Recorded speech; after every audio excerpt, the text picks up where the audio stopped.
each and every one of you to TeamSecCon, Atlassian's first security conference.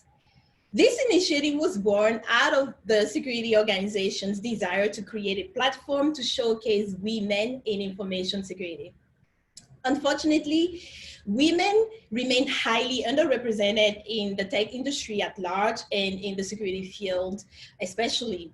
So we hope to do our part through TeamSecCon by creating a space where women from every walks of life can come hear from peers and those that preceded them in the field and be inspired by their challenges, their experiences, and their successes. So today we bring to you a group of stellar security professionals from various companies across Australia and the United States. So today you'll hear from Adrian Ludwig, Atlassian's Chief Information Security Officer, who will be delivering our keynote. And then Marisa Fagan, who leads the security awareness team at Atlassian, will talk about selecting a path in the security field. After Marisa, Nagar Shabab, who performs security research for Microsoft in Australia, will present a talk on compromised compilers. And then we will have a short break during which Amber Murray-Wu, program managers at Atlassian, will moderate a trivia game. So this will be very fun and engaging, and you might want to stick around for that. After the break/game, Joseph Blesses, Security Trust Analyst at Atlassian, will moderate a panel featuring Salima Alarakia, Engineering Manager for Security at Atlassian, Christina Kang, National Lead Director for Cloud Security, Deloitte, Asta Singhal, Director of Application Security for Netflix, and Michelle Price, CEO of AllCyber. And finally, Brianna Malcolmson, Senior Corporate Security Engineer at Atlassian, will deliver the closing statements. This is a tremendous speaker lineup, and I'm looking forward to every session. Now, before I hand over to Adrian, I'd like to go over a couple of housekeeping rules. The Q&A function is available for submitting questions to the speakers.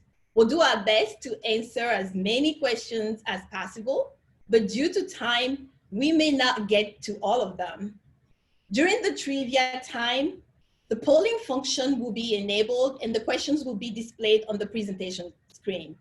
Once you select an answer, click the submit button at the bottom of the poll window, and the moderator will display the results after the poll is complete.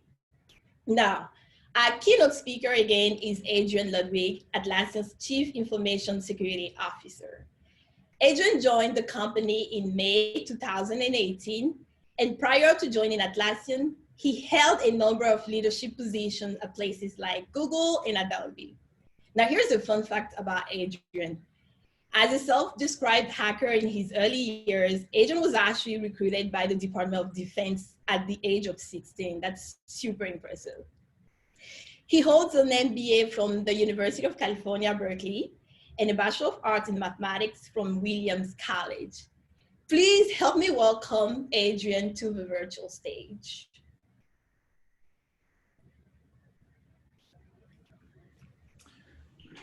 Thanks, Yasmin.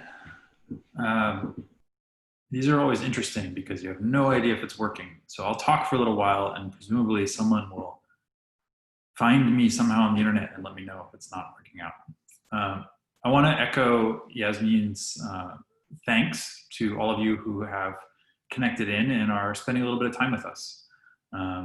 This time, as much as any that I've ever been in, is one where meeting with other people, learning about their experiences, and helping support one another is absolutely critical. I've given talks in lots of places, Black Hat, RSA. Those talks have always focused on specific technical challenges that I was pursuing or my team was pursuing, defending platforms, defending companies and products. Today's talk is going to be a little bit different from that.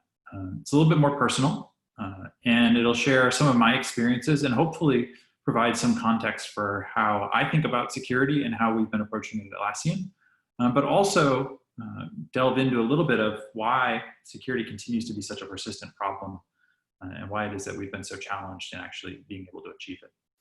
I wanted to start off for a minute and share a little bit about some of the people that have affected me in getting to where I am today. The first one I want to talk about is actually my mom.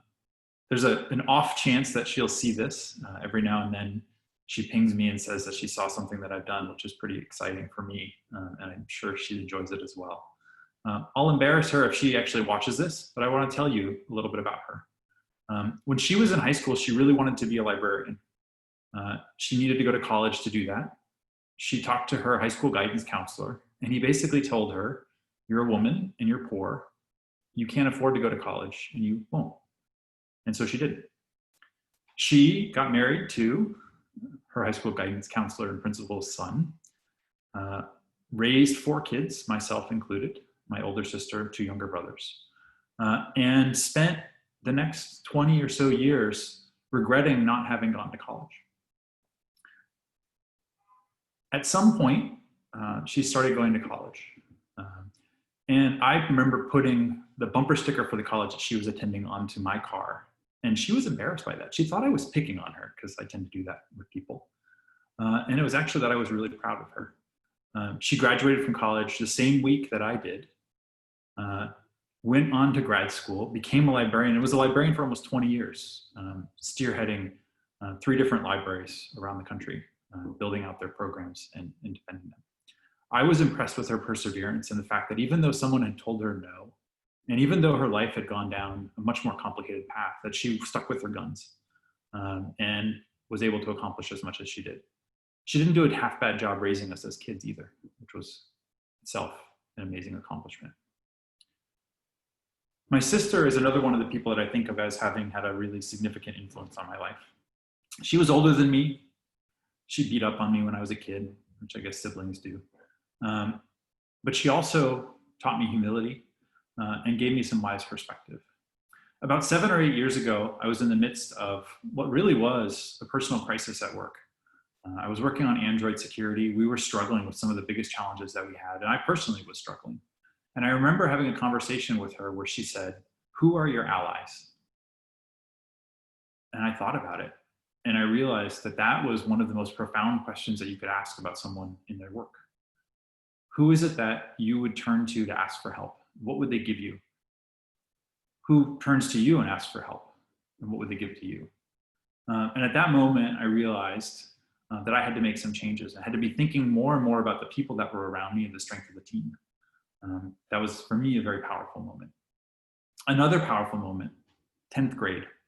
A girl that I was familiar with, I'd met in 9th grade, cornered me one day after class and said, Adrian, you need to stop talking in class. Everybody knows you're smart, and you keep trying to prove it anyway. So just be quiet and listen. Almost 30 years later, we're married. We've been married over 20 years, have a couple of kids. And I hope that those 2 young boys will also take to heart that lesson of listening is the way that you actually demonstrate and actually confirm with other people that you are smart, because you're waiting to hear what they can add and the value that they can bring to the conversation rather than overshadowing them. All of those, for me, were really profound interactions that I've had. In many ways, I'm a prototypical white male. Except that the powerful women in my life have influenced the way that I think about the world and have greatly affected the way that I'm able to lead teams and help build out teams.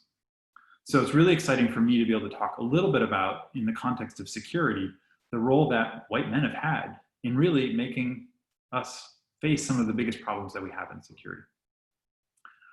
I joined the National Security Agency when I was about 16 years old, going on 17. At the time, I commented that I brought down the average age of the entire agency by at least a couple of weeks. Right? Almost everybody that was on the workforce at that time had been hired in the early Reagan years as the military was expanding its presence. So these were folks that were much older than I was.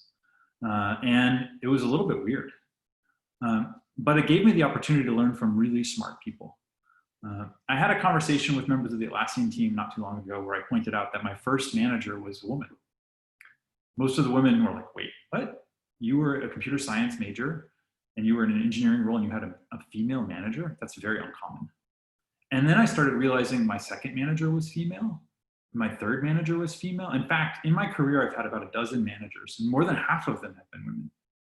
But almost invariably, it was early in my career. And there was a reason, right? Early on, as many of you know, computer science was dominated by women, right? We've heard the stories of Grace Hopper and Ada Lovelace.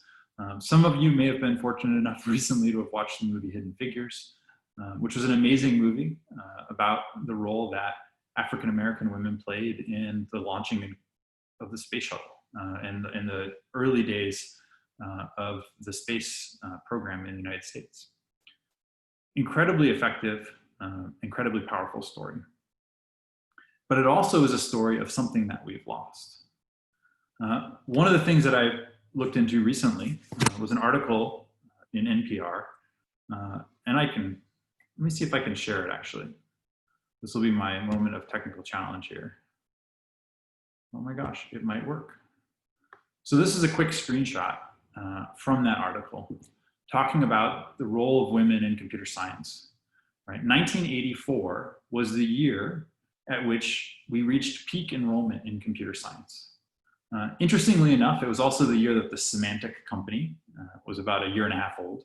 And a number of the other large security companies that we know of began to take establish themselves. And software became a really important power at that point. Prior to that, it had been a bit of a novelty, but around the mid 80s is when it became very, very significant. This article seems to draw the connection to marketing of computers to boys as one of the reasons why women eventually retreated in terms of the level of enrollment in computer science. I think that there might well have been other forces that were more significant. I think the fact that computers started being sold to the old boys club in the form of enterprise customers shaped what it meant to be in that business. Similarly, I think the injection of venture capital, another old boys club, began to shape what it is that teams should look like and who it is that would be making your products and what your expectations were for those products. I could be wrong.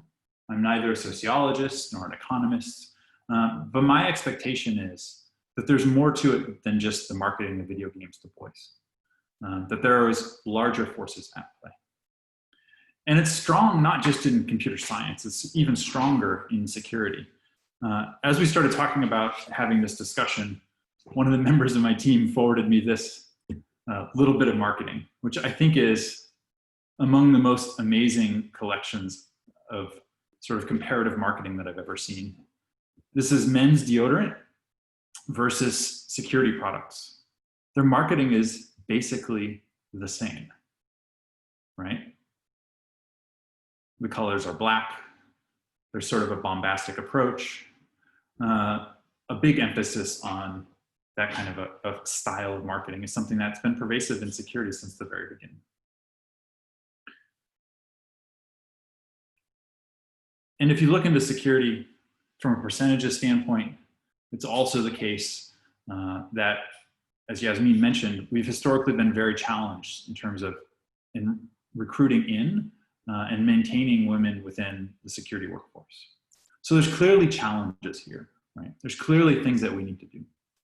But I don't want to dwell too long on the environment that we're operating in. What I want to instead focus on is, from my experience, some of the different ways that we've seen diversity and lack of diversity in particular lead to poor decision-making within the security field. Because what I want to do is try to think a little bit about what we can do to be more effective in these approaches, so we can just get better at doing security well.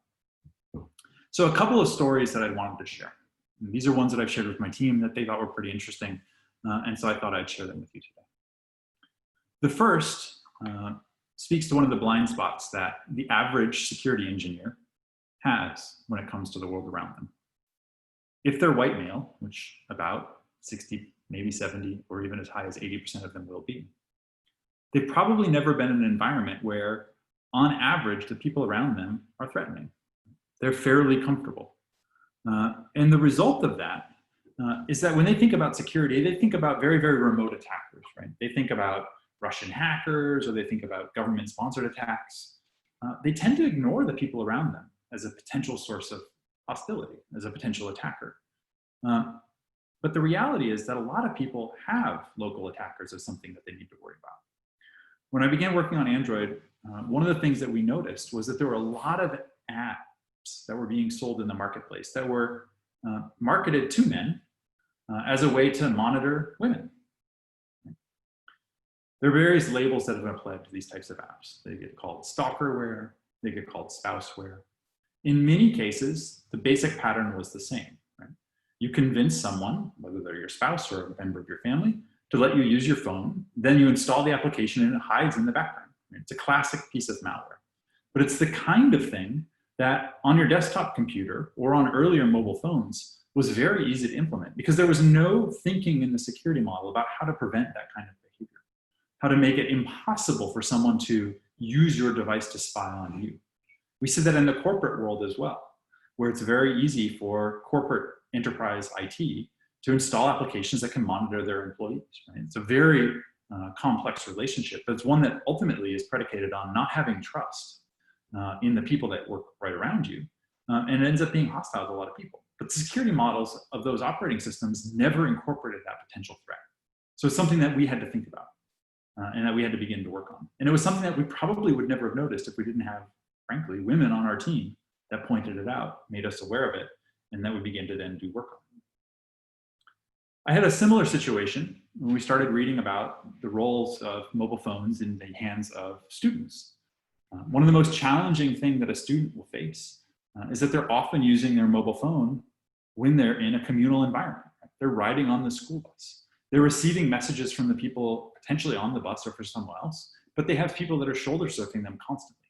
And the question is, in that kind of an environment, how do you maintain privacy? How do you maintain the expectation that you have of your own communication being something that's sensitive? It wasn't something that makers of phones had thought about before, right? And so the linking of networks and social information to your telephony and your contacts made that much more challenging for kids that were operating in that kind of environment. We had to begin thinking about how to make it easier for people to add pseudonyms, to use avatars that were not the image of the person directly extracted from their social network, to think about how to protect their privacy in those sorts of situations. These were, again, not the kinds of things that myself or somebody who hadn't been on a school bus, because they didn't have cell phones when I was on a school bus. And so we wouldn't have connected those sorts of risks together.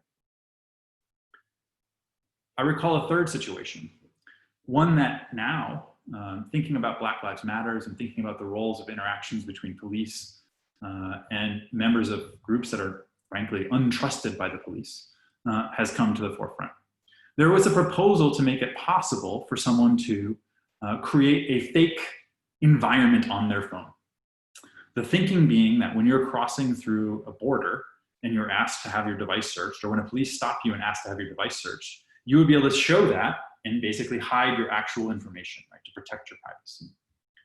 But someone pointed out that as soon as that feature is implemented, anybody who doesn't know about it, which is basically probably 90% of the people that we were targeting to potentially help with that feature, wouldn't have not enabled that feature. But the police would know it was there, and they would beat you in an effort to convince you to let them see what you had been hiding. And so it was an example of not understanding what the social dynamic was in that kind of environment that potentially introduced greater risk for those folks. So having those sorts of dead drop type features wasn't something that was viable, wasn't something that was possible. So time and time again, we stumbled into situations like this, where we simply didn't have visibility into the diversity of types of threats that someone would face because we lacked diversity within the team. We lacked the sort of frontline, intuitive, obvious, this is why it's a problem kind of discussion. And so I think there are countless examples of this. Another one of my favorites, I was actually in Hawaii on vacation, on the rental car bus, returning to the airport, and a mother and daughter were yelling at each other because the daughter had left her phone in the rental car. And the mom was mad because, gosh darn it, you cannot have a password on there because then when someone finds your phone, they won't be able to open it and know who to call to return your phone.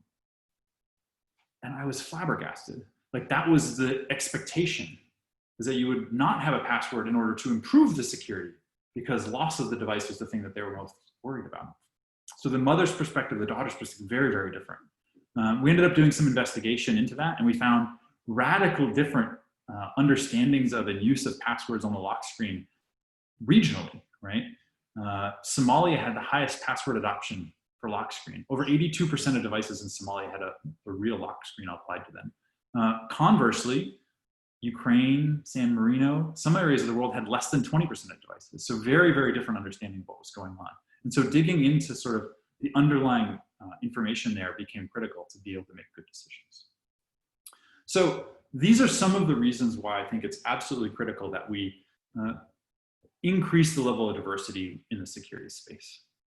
Beyond just hiring more diversely, I think it's absolutely important that we encourage more diverse perspectives. And so I want to spend a couple minutes and talk about some of the things that we've been trying to do and some of the things that we've been thinking about. The first that I wanted to flag, and it was actually Marissa that pointed this out to me, I believe. Or Amber that pointed out to me, I apologize. Is that people immediately say, well, what we need to do is make sure that we're getting more women into the pipeline from a hiring perspective. And so I wanted to, if you're potentially thinking about that in the context of your hiring, make sure that you're aware of one little tidbit. This is a great study that was done and published in the Harvard Business Review. It talked about the fact that if you've got a slate of finalists, that is a gender mixed slate, if one of your 4 candidates is female, statistically, looking at history of hiring, 0% of the time will that female candidate be selected. The numbers change dramatically as soon as they're 2. Then it becomes 50% once it's a balanced slate. But as long as it's an unbalanced slate, the opportunity for you to improve your environment simply doesn't exist. And so that's something to be thinking about as you're imagining how you could change the structure of your organization by increasing the diversity of the folks that are within your organization.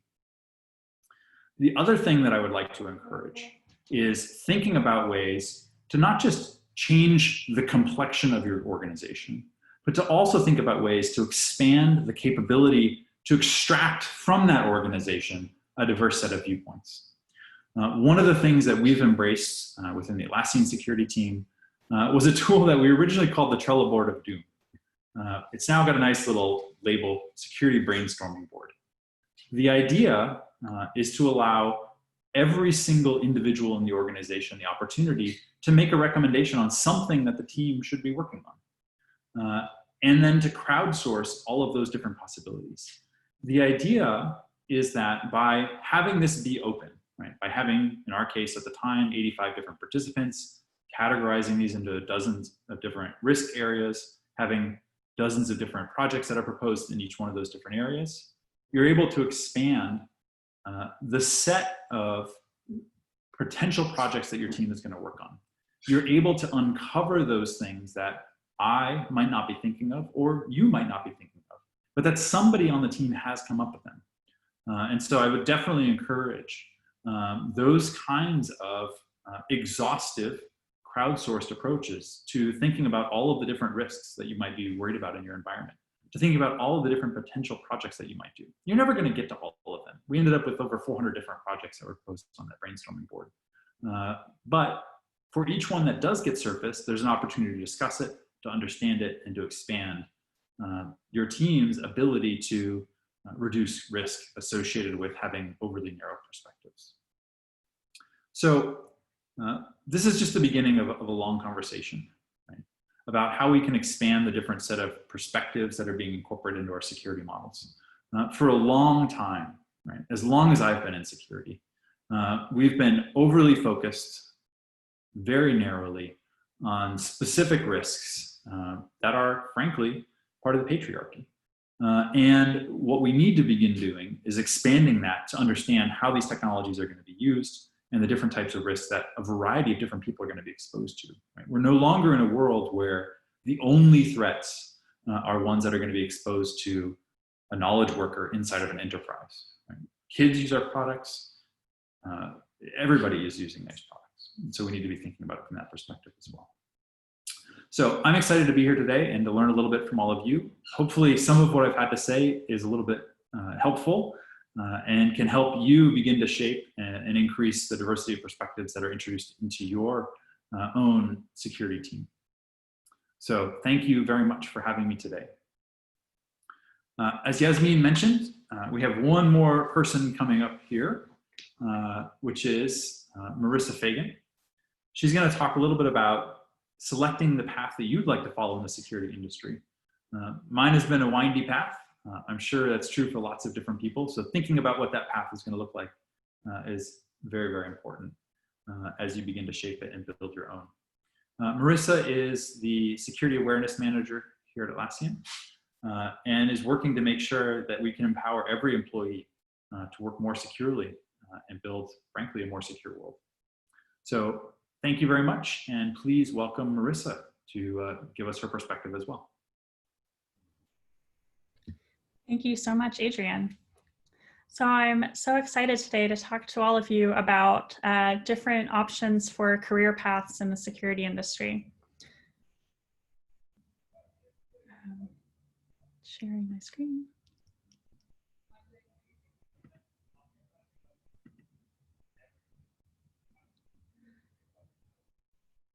Okay.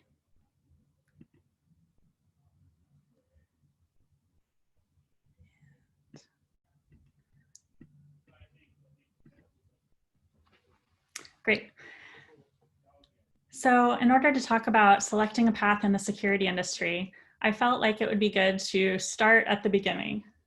For me, the beginning was in the mid-90s, to not put too fine a date on it. And I was in high school, and everybody was really excited about this movie that had just come out called Hackers, and there was a lot of really fun energy around this idea of hacking.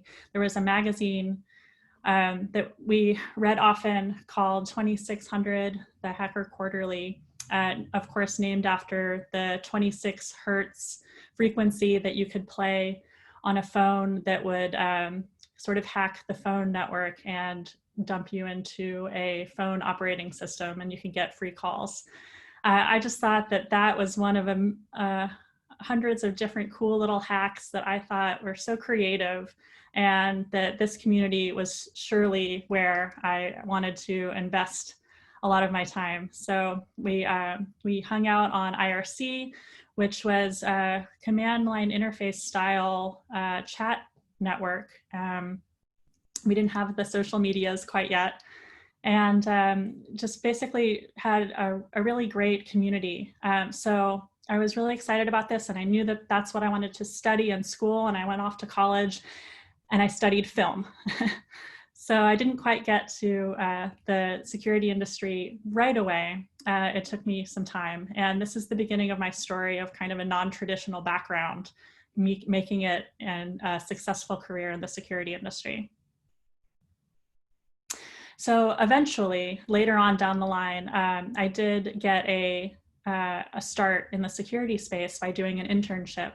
I started my security career with an internship at Arata Security in Atlanta, and I was doing a project management role. But in that role, in a startup, in a small firm, doing penetration testing for our clients, I really got to see the entire spectrum of what it means to do security assurance for a customer. And I got to see all kinds of tools, from Metasploit, which is that tool that allows you to configure and execute exploits on vulnerable software, to at the time Skipfish had come out, and there was a lot of Wi-Fi network cracking and people really exploiting the idea of public networks.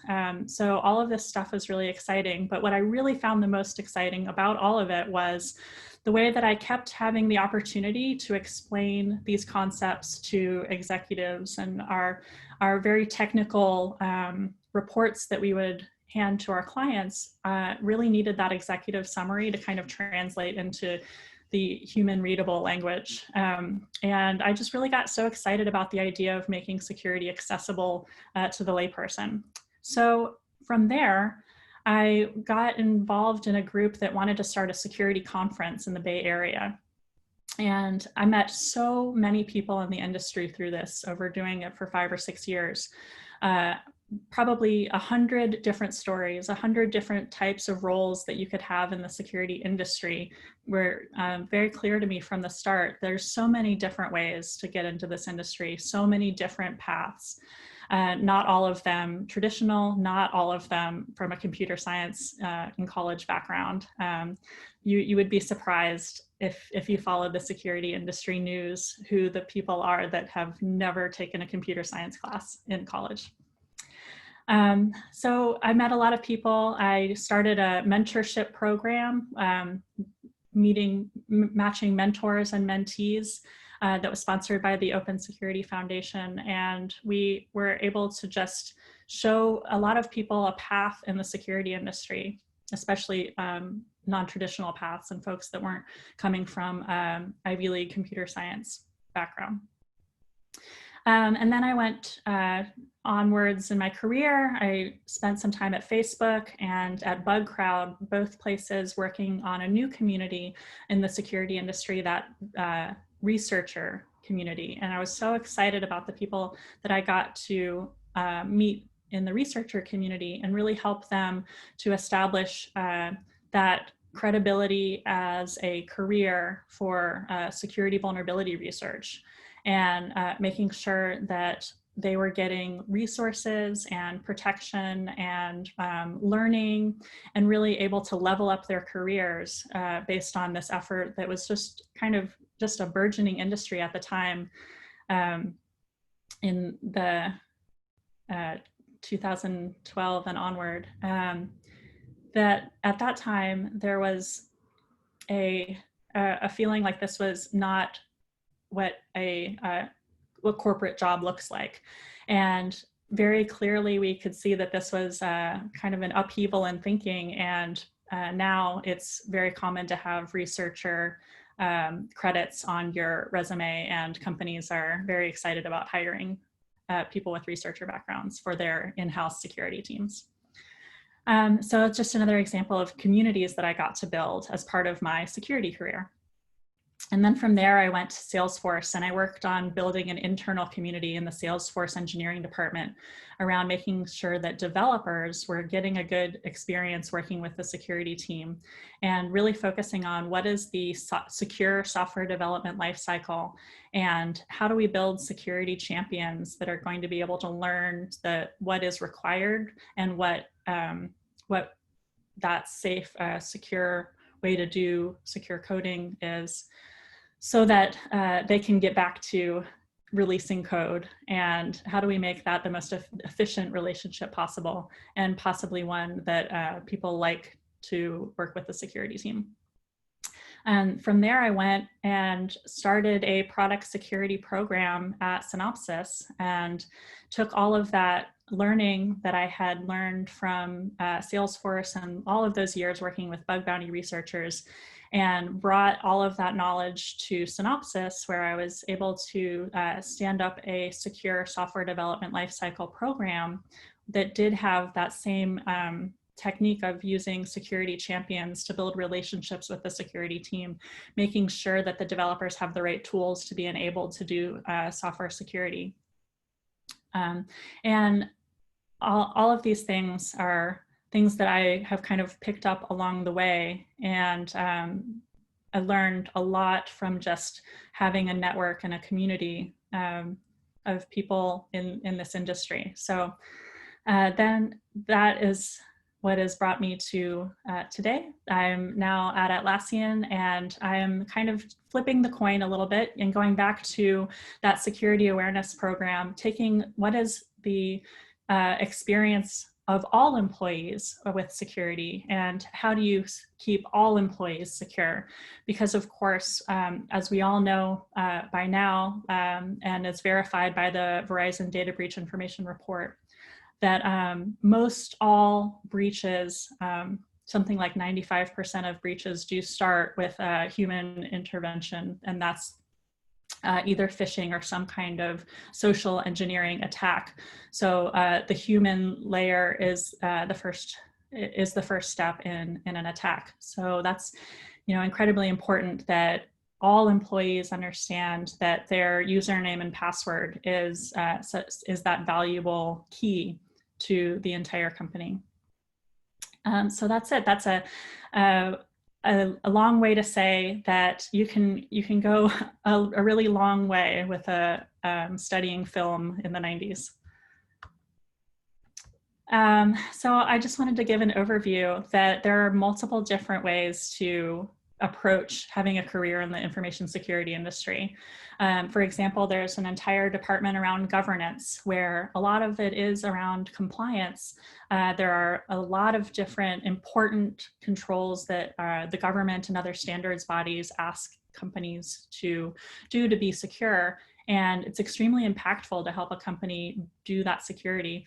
But also in the area of governance, there's some exciting stuff around being involved with customers and helping customers to see what is important and what security things are happening with the company. So we have a program that is called the Trust Program, and it's a really exciting place to get like person-to-person interaction with our customers, and I think that's really exciting. So folks that have communications background or folks that are from politics or law, it would be really exciting to jump over to the security industry. And also there's the InfoSec field, sometimes called corporate security. Things have many names, but if you have an experience in IT and you want to flip over to the security industry, that would be a great place to start looking for roles. If you're currently working in customer service or a help desk situation, that would be the place to really look. Corporate security is going to be a great match. And then there's my favorite area, which is awareness. Also sometimes called security culture, also sometimes called security awareness training. Folks that are in a background of communications, education, training, marketing, anything like that. It's really, those are skills that are going to port over to the security space extremely well.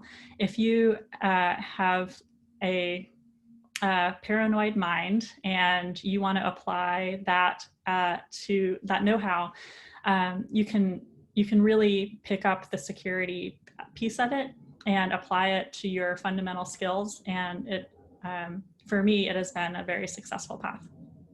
There's also the group that is known as detection and response. And the detection and response team, sometimes also called the blue team, is going to be that defense protection against attackers and against maybe the red team, if there's a red team and blue team pair. And in that field, that's a great place if you do have more of analytical mindset and you like puzzles and you want to find patterns and you want to be somebody that enjoys being suspicious. Finding patterns and stopping attackers is a really exciting area of security. And that leads me to the red team. The red team side of things, if ever there was an area where having a diverse set of backgrounds and a diverse set of opinions would be most impactful, I think the red team is definitely this area. To have a team that is entirely about emulating real attacks and creativity and trying to beat the blue team with the most creative ways possible, you really need a diverse set of backgrounds on your team. And so if you're interested in a place to start and that kind of adversarial and offensive attacking mindset sounds exciting to you, there's a lot of good write-ups and blogs about how to get started in the red teaming space. I encourage you to look them up. And then the last one, not the least, maybe the largest, is application security. That space is all about what I was talking about all throughout my career. It's where the software side meets the security side, and application security engineers partner with software developers to create the most secure code products possible. And a really exciting space if you like building things, if you like criticizing workflows, like that's my favorite part. And just a really good space if you're currently a developer and looking to come over to the security side. So hopefully that gives you a peek at just how many different fields. I'm not sure I often see all of these different houses all on one page. And this isn't even all of them. There's a lot of different ways to get into the security industry. So just wanted to give that little introduction, and that's it. Thank you. Wonderful. Thank you so much, Marissa. That was super interesting. I'm one of Marissa's co-workers. Hi, my name is Amber Moriwu. I'm a program manager in the security organization at Atlassian. And we're now going to do a little bit of Q&A. So take a look at the Q&A bubbles at the bottom of your screen. We have about 8 minutes to ask any questions you might have about getting to the security industry, any of the specific areas that Marissa mentioned, if you want more information. How your background might translate. So please go ahead and start putting some questions in the Q&A box for us to answer. There was one general question asked much earlier in, so I'm going to ask you that one first, Marissa, while we wait for people to add more questions to the queue. So it's a more generic question. This person wants to know, how's the whole working from home thing treating you? Oh, you know, I started at Atlassian 4 months ago, so some of you may not know that I never went to the Atlassian office. I've only worked from home. And I think that it has been wonderful to see how the team has really rallied around each other and really putting a lot of effort into making this whole Zoom thing happen.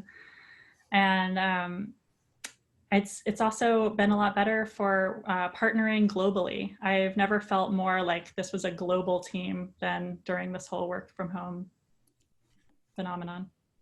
Excellent. Yeah. And I also joined Atlassian during COVID period. So Marissa and I had the same, never been to the office, but we think there's one there. And we're still happily participating in a wonderful conference with Atlassian folks. So it's amazing how we adapt when we have to. Okay, we have some questions coming in. I have somebody asking, how can we promote people with different mindsets to apply for security positions when they're in backgrounds in university that are not IT based? And therefore tend not to fit the grad or recruitment criteria. So people with different mindsets and backgrounds, how can they translate that from the university experience to a career in security?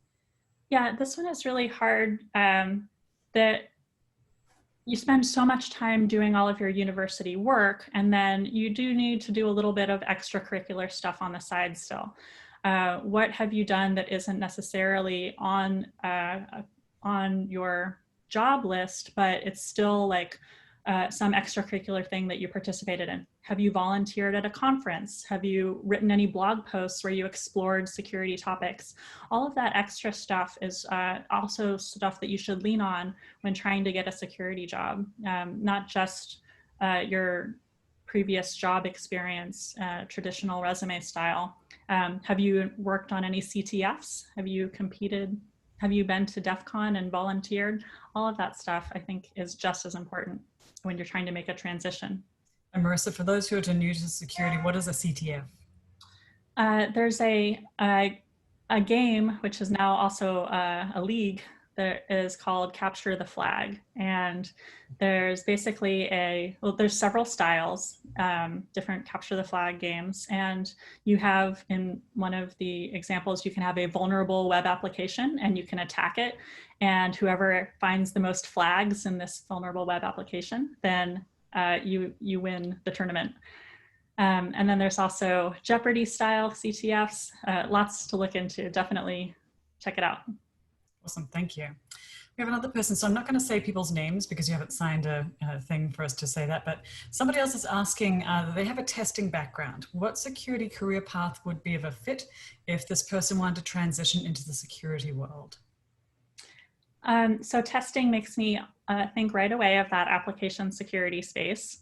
And there's, I think, it's not so much how do you get security background, it's how do you choose which security team needs you, which security team to be on, because they all need you. It's, I think, a big misconception that security teams only want people on the teams that are security engineers.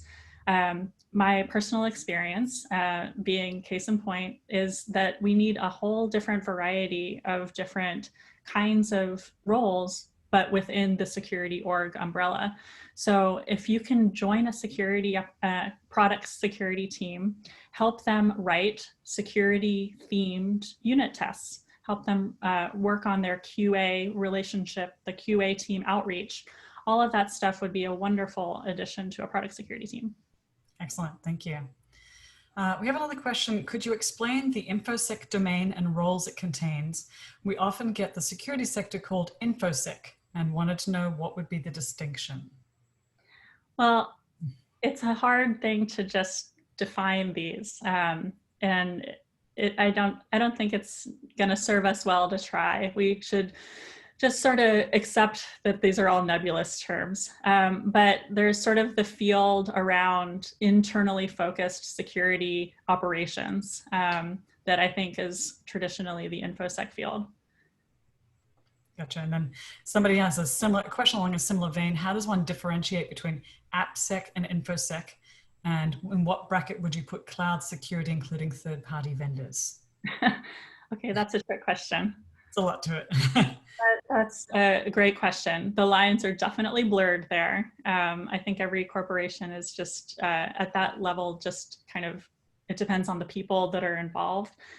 Great point that cloud security is definitely blurring the lines between AppSec and ITSec and corporate security. And then I believe third-party security as well. Yeah, all of those things are going to be blurry together, and I don't necessarily think that there's anything bad about that. Wonderful, thank you. Other folks are asking, what are some of your favorite reading resources for learning and keeping up to date with what's going on? Yeah, that's a good question. There's a couple of different newsletters that I'm finding are kind of the way that I keep up to date these days. There's, it's very meta, the newsletters that are compiling different news articles to even get a little bit more of the vetted news sources. So Daniel Meisler has a great newsletter, as well as, oh, I'm forgetting the names of them. So Daniel Meisler has a newsletter, as well as Clint Gibler has a newsletter. And if anybody can remind me the names of them. Sounds good. We have time for just one more question. We'll see what we can do if Marissa has time to answer some of them through chat later on, but just one more question. And this is a tough one. Actually, I'm going to jump. Would you recommend war games like Over the Wire? I'm not familiar with that one, so I would recommend it. If it sounds great, try as many things as you can. I think we should be emphasizing a lot more of these. Yeah, sounds great. Well, Marissa, thank you so much for your time. If you have a moment, do take a look at the Q&A panel and see if there's any that you want to type into the chat to continue answering questions. There's always more questions than we have time for. So thank you and au revoir. I'd like to introduce our next speaker. So Negar Shabab is our next speaker, and she's going to speak on the supply chain cyber attacks. Negar is a security researcher at Microsoft, and she has a background in offensive and defensive roles in cybersecurity, including malware analysis, security software development, application security, and penetration testing. She will be also taking questions at the end of her talk, so please go ahead and populate those in the question tool as well. So please welcome Negar Shabab to the virtual stage. Take it away, Negar.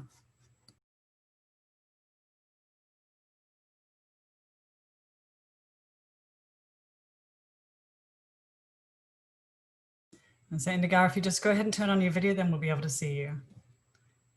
Technology is always fun. I'll just hang out here till you're ready. Hello.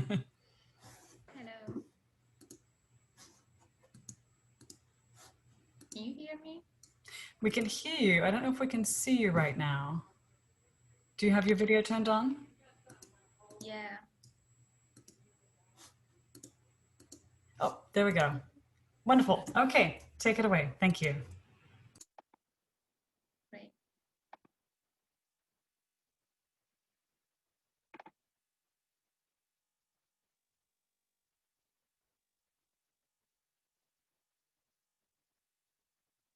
Okay. Hello, everyone. Thanks for having me today. I'm Negar. I'm a security researcher at Microsoft. This presentation is about the attacks that target software developer systems, the compilers, linkers, and IDEs. In these attacks, the attackers use compromised development tools to inject malicious code into application programs. The end victims are, of course, the application users.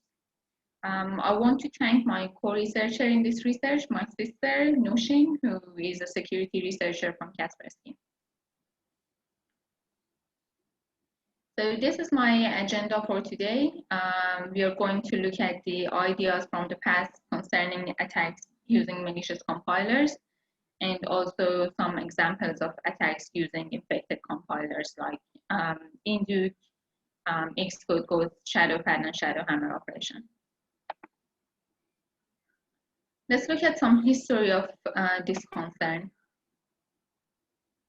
Reflections on Trusting Trust, Ken Thompson's ACM Turing Award lecture. A bit of explanation for those who are not familiar with Turing Award. It is recognized as the Nobel Prize of Computing, an annual prize given by Association of Computing Machinery to an individual or individuals selected for contributions of lasting and major technical importance to the computer field. In 1983, Dennis Ritchie and Ken Thompson received this award for their development of generic operating systems theory, and specifically for the implementation of the Unix operating system. But what is in our particular interest here is in Ken Thompson's Turing Award lecture, titled Reflections on Trusting Trust. To what extent should one trust the statement that a program is free of Trojan horses? Perhaps it is more important to trust the people who wrote the software, Ken Thompson. Ken noted that trust is relative, and one should trust the software only when they inspect the development process from the beginning to the end. The problem is that people only inspect the source code and not the compiled machine code after the source code went through the compiler.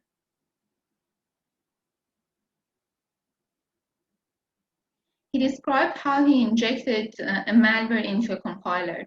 Not only did his compiler know when it was compiling a specific program to inject a backdoor in it, but it also knew when it was compiling itself to inject the backdoor generator into the compiler it was creating.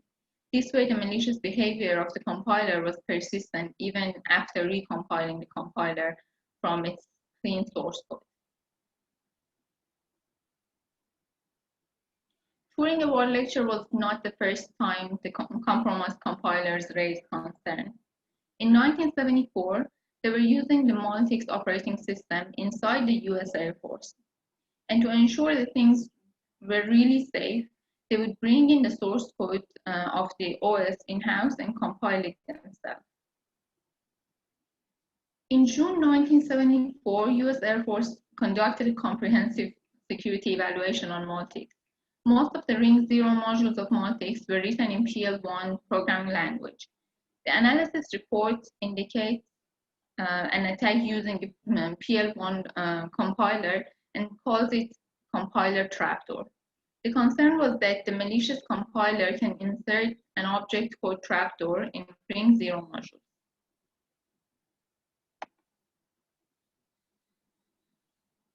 So now let's look at some examples of attacks using compromised compilers.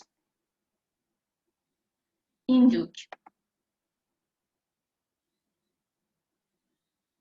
Induke virus was discovered by Alexander Alexeyev, aka Gunsmoker, in 2009. Induke virus is believed to be the first of its kind. Despite other file infectors of its time, the first version of the virus was not interested in infecting executable files on the system, and rather it would target the Delphi IDE on the victim's machine if it could find any. Insert its own code into the IDE module, which would eventually infect all the programs compiled using that environment. However, the latest version of this malware found in 2011 was also interested in infecting executable files on the victim's machine. It infected versions of some common software such as AIM Media Player and Keep Instant Messaging client. A lot of infected programs for instant, for example, Instant Keep had an integrity check on a startup using a checksum. So disinfection could sometimes have negative results and stop these programs from running correctly. What would happen on the developer system? Once it is on the victim's machine, it checks to see if Delphi installed and it copies the .path file it's going to use. In this case, it's sysconf.path, and adds its code to the file. It makes a backup of sysconf.path, calling it sysconf.back, and compiles the infected .path file, which results in a new sysconf.dcu containing malicious code. The infected .path file then gets deleted. Once the virus has successfully infected the system and injected its code into sysconf.dcu, any Delphi program compiled on the machine will be infected. There's no other payload apart from the fact that Indu can spread itself. The interesting thing is the way in which it is spread. It doesn't affect executable files, the first version, but programming language compilation files.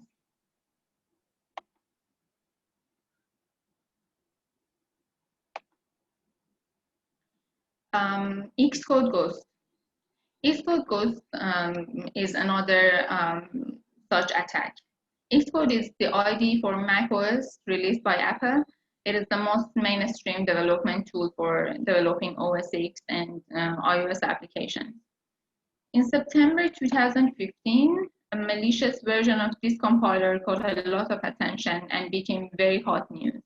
Attackers had tampered with Xcode and added malicious modules to it. They also used various propagation techniques to eventually make it super widespread. Palo Alto Networks published a comprehensive report on Xcode Ghost. They believed that because network speeds were slower in China, developers in the country looked for local copies of the Apple Xcode development environment and encountered altered versions that had been posted on domestic websites. This opened the door for the malware to be inserted into high-profile apps used on iOS devices. As you can see on the left, a number of different malicious versions of Xcode were available on Baidu.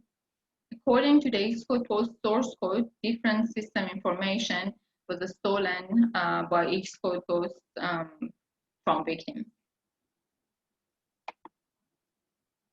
But how the malicious compiler works in this case.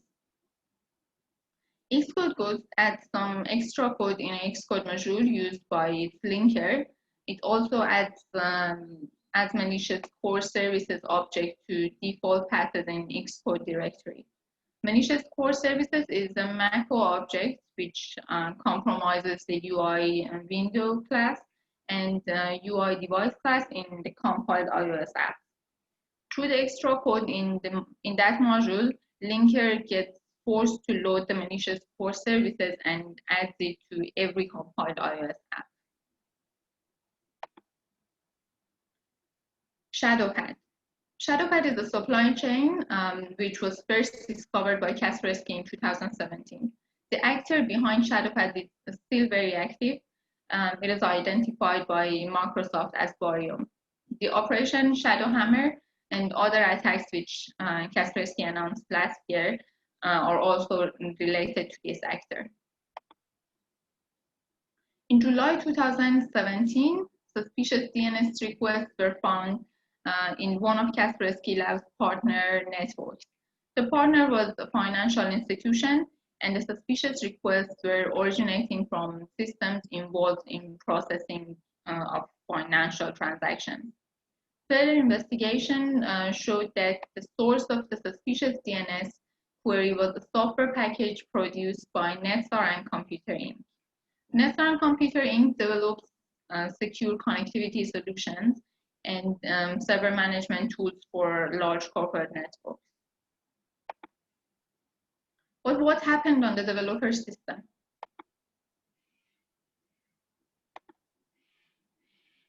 Attackers used a Trojanized link.exe to manipulate the linking process of the compiled applications on the victim's machine. Link.exe is the linker module of the Microsoft Visual Studio, and in this particular attack, the attacker has replaced the legitimate link.exe with their own Trojanized one. The Trojanized link.exe decrypts and loads a malicious payload at runtime, and then this malicious payload eventually injects the main payload into the application being compiled on the victim's machine. The main payload is implanted on the developer system in the form of a separate C++ file. With the help of the Trojanized linker, this malicious module gets linked with the legitimate source code and results in a Trojanized code. The Trojanized DLL using the Netstar package. CCleaner incident. Later in 2017, Avast disclosed that CCleaner, which was developed by Preform, a company acquired by Avast in 2017, was being attacked by cyber criminals. CCleaner is a computer utility program used to clean potentially unwanted files and invalid Windows registry entries for a computer. The attacker had injected malicious code into the CCleaner installer program, and it was distributed to many customers. Follow-up announcement by Avast researchers noted that Shadowcat plugins were found on some of the developers' systems of CCleaner. Shadowhammer operation. Kaspersky believes that the Shadowcat actor is also behind the Shadowhammer operation. Asus was one of the primary targets of the CCleaner attack according to the target list published by Avast. It's possible that the attackers initially got foothold into the Asus network through the CCleaner attack. Kaspersky also discovered a number of supply chain attacks, mostly on gaming industry, all pointing to the same actor. Let's see what was the approach that this threat actor took this time for one of these mentioned attacks. Compromised link.exe was used on the developer's machine. This time, the link.exe was very similar to the legitimate one. The two files were even signed with a digital signature with the same timestamp. As you can see in this slide, but the digital signature was not valid in the compromised file. This diagram shows how these malicious modules work all together and Trojanize the target application. The clean source code of the application is linked with a malicious library instead of a legitimate library, with the help of a malicious DLL, which gets loaded by Windows Loader inside the memory space of the compromised link.exe process. Conclusion. Supply chain has been in particular interest of sophisticated threat actors in the recent years. Majority of the security solutions can easily be fooled when the malicious code is injected into a legitimate software, especially if it has a valid signature. The statistics prove that the attackers had benefited a lot from customers' trust in supply chain. And it also shows how important it is to ensure that the entire development environment is clean and free of any malware and published and suspicious activity. Thanks for your time. I think it's time for questions. Wonderful. Thank you so much, Nagar. That was a very in-depth look into the cyber attacks. We appreciate it. So everybody, we are going to open up for Q&A again. So go ahead and start putting questions in the Q&A tool. I know we didn't have a chance to get to all of Marissa's. We might try and get some more of those later, but please, if you have specific questions for Nagar, and I'm going to start off, Nagar, with just a more general question for you. What are some of the things you wish that you knew before entering the security industry?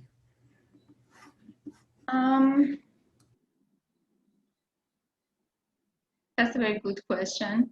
Or what are some of the things you've discovered along the way that you'd like to share that were surprises to you, perhaps?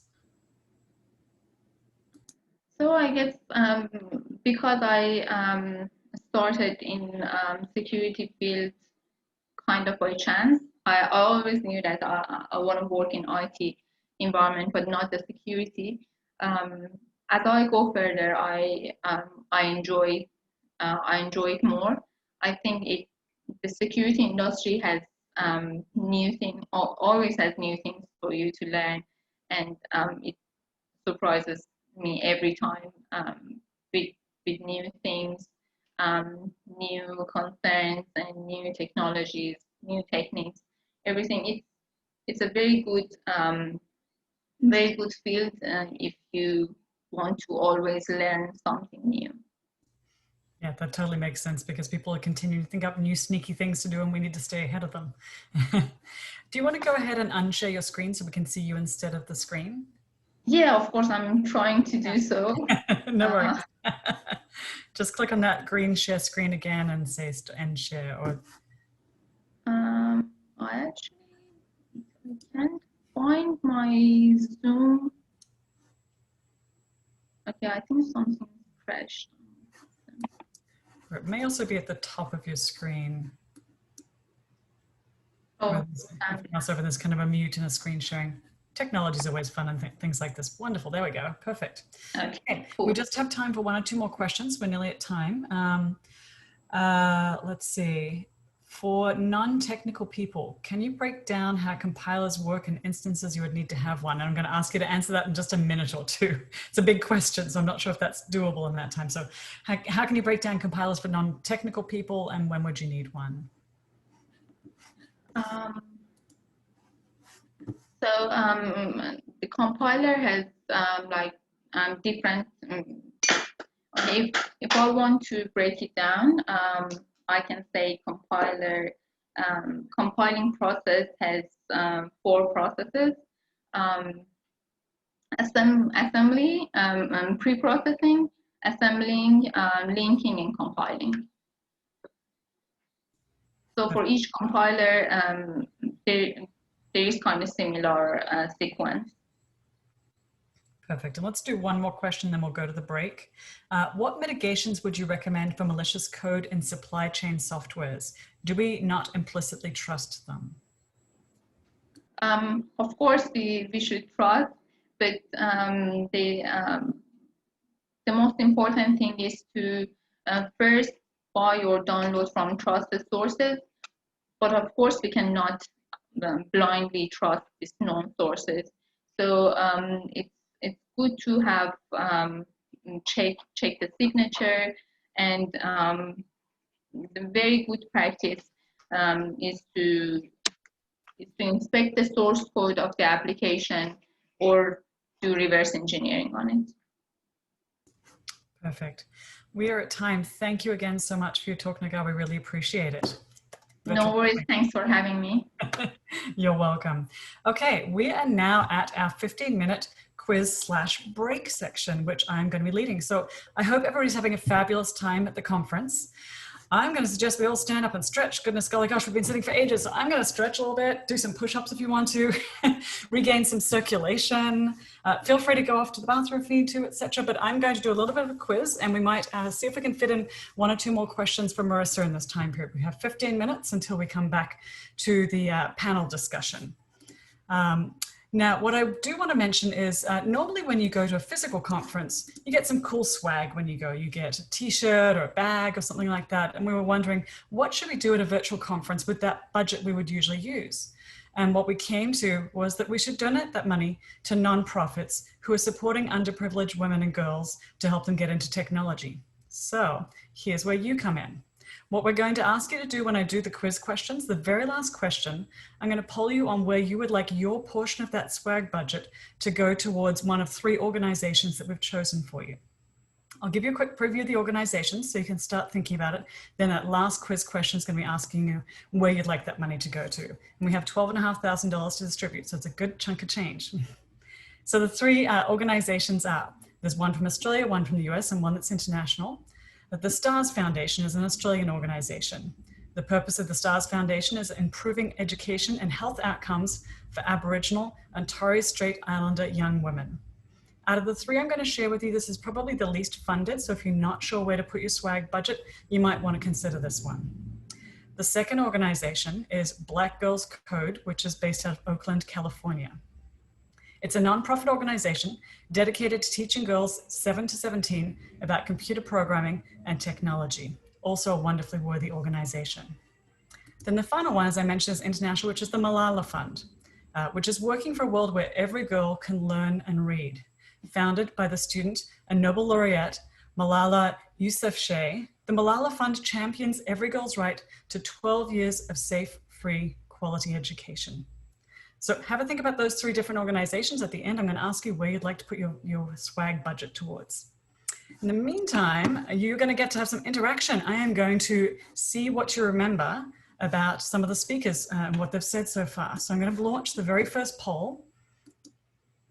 And the very first poll question is, in what year did the United States have the highest percentage of women as computer science majors? I'll give you a few moments to answer that one. We've got a lot of answers coming in. In what year did the US have the highest percentage of women as computer science majors? I'm going to wait until things kind of calm down on the answers there. We've got a lot of quick answers coming in on this one. Was it 1997, 1984, or 1988? Okay, it looks like things are done. I'm going to end the poll. And here are the results. And yes, 1984 was the year when the highest number of women were computer science majors. We need to change that. Okay, next question. According to the research published in the Harvard Business Review, if one female candidate is a panelist of 4 candidates for a role, what are the odds of the woman getting that job? 0%, 25%, or 50%? Just going to give you a few moments to answer that. Got a lot of answers coming in here. Just one more moment till the answers die down.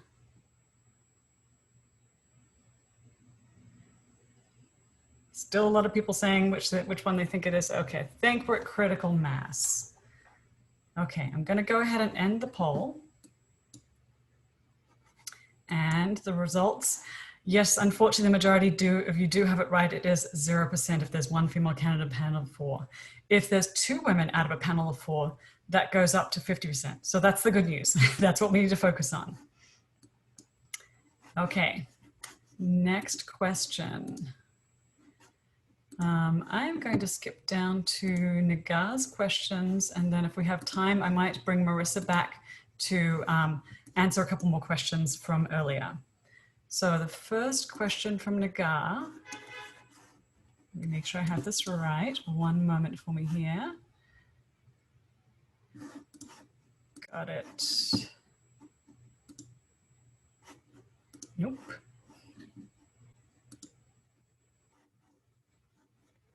I have them in a different order than I thought I did. Here we go. What was the main reason behind the mass spread of the Xcode ghost? Was it the internet was slow, the legitimate product was expensive, or it sounded like a cool video game title?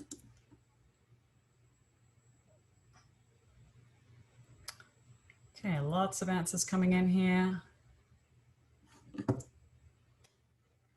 Main reason behind the mass spread of the Xcode ghost. Okay, we've got nearly 50% of you have voted. I'll just give it a couple more seconds.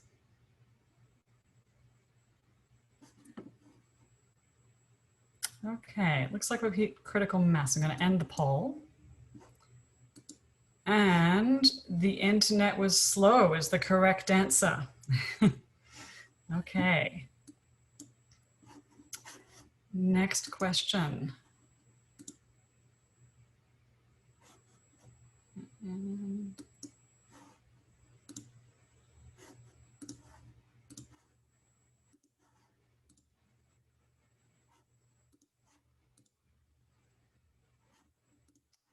I'm not seeing all Nigal's questions in here, even though we double checked this. I'm going to do one more. Oh, here we go. One more question. Got it. Which component of the compiler was targeted by the shadow pad attack that Nigal mentioned?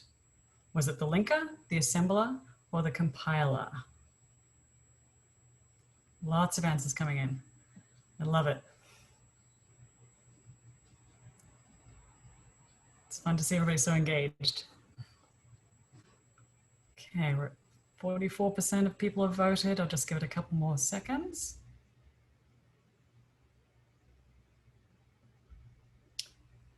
Okay, and I'm going to end the poll.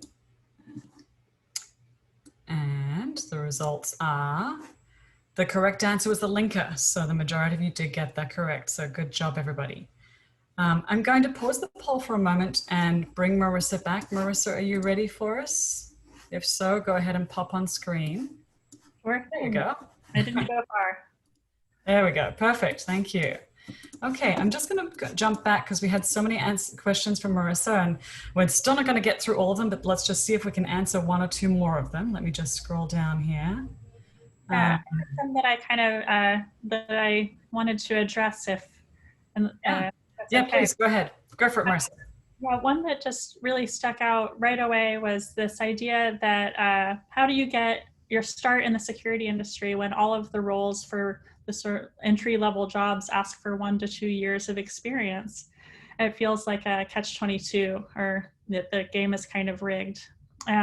So to address that directly, I wanted to say that I think that there's a lot of assumptions that we make, and it's a little bit wrapped up in imposter syndrome, that whole ball of wax around this short one line in a job description, and you kind of let that cancel you out, as opposed to not just seeing what happens. I would say apply for the job anyway. That's my first thing, is let them tell you that you don't qualify and not the other way around. But the second part is there's a lot of things that you can do outside of your role to get experience. So we talked a little bit earlier about volunteering at conferences and exposing yourself to the community of security to kind of get those ins. And I wanted to talk a little bit about the idea of mentoring.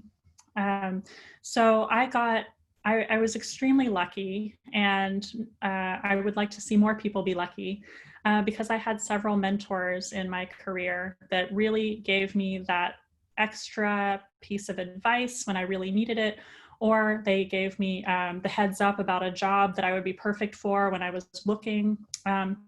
So having mentors is really important, and I think that we do a lot to just coach mentees about how to be a good mentee, but we really also need to put it out to the senior level people in this audience to say that you really should take it a little step further with some of the people in your network to say, just to go a little bit out of your way for them, and to make sure that they know about open job openings that you know about, to give them advice and to take a little bit of time with them. It costs you very little time, but I can tell you that it pays dividends down the road, and you never know, you just really never know who you're going to be working with in this industry in 5 years or 10 years. So it adds up. So I want to put that out as a call to action to the senior level people here to be mentors. It can be a formal thing, or it can be as simple as giving key advice when they really need it. Yeah, so that's what I wanted to address there. And so just emphasizing that if you're trying to get your start in the in making a switch, if you're already out in the field, you're not a post-grad, but you've been in the field, or you're in technology, but you're looking to move over to security, another thing that I would say is really build up your network, and also internally build up your relationships to the security team. See if you can work on a project together. And then that project that you work on together this year will become fodder for your resume next year. It doesn't have to be an entire 1 to 2 years of experience in order to really build up the story that you have what it takes and that you're passionate about this topic. Perfect. Thank you so much. And to reiterate what Marissa said, apply even if you're not sure you're qualified. There's stats, I don't know what they are off the top of my head, but women tend not to apply unless they meet pretty much 100% of the requirements. Men tend to apply if they meet 50% of the requirements. So I've always reminded myself of that. And I think I mentioned earlier, I am two months and like 3 days at Atlassian right now. I have actually no background in security. No, I have a lot of background in software engineering, and I looked at the particular posting and it said knowledge of security optional. And I think it goes back to Adrian's perspective that they are looking for diverse people to join the group. And so they were open-minded. I'm working as a program manager. And so that's something I'm able to spin up on while joining the security group. So don't hold yourself back from applying for something as long as you have at least 50% of the requirements. Try it out. Use your network, see what else you can do to kind of get your foot in the door. I was lucky to also have somebody who worked at the company, and I'm sure that counted in my favor too, but use your network and just try. You never know what's going to happen. Definitely. Yeah. Okay, how are we doing on time? We have a little bit more time. Were there other questions you wanted? Did you want to take from the group, or is there another question you wanted to answer specifically? Yeah, go ahead. Someone asked about interviewing experiences, and is it really as difficult for men in technical interviews as it is for women? And obviously neither one side nor the other can really truly say what the other side is experiencing. But I did want to just empathize and say I have had some ridiculous interviews, and it is a numbers game, and you just have to get through some and take it as a good sign that you've dodged a bullet on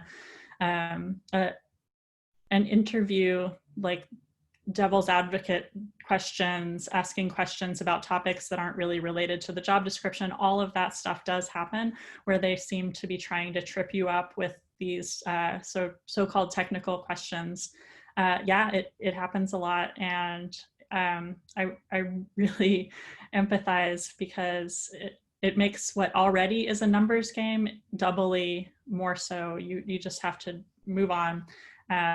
There's really no way to get around it, and just brush it off and keep trying to put yourself in front of as many different opportunities as possible, because that's the way that you'll find the right one for you.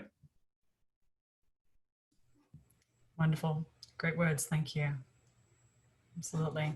So I think we still have 5 more. Where are we at as far as time?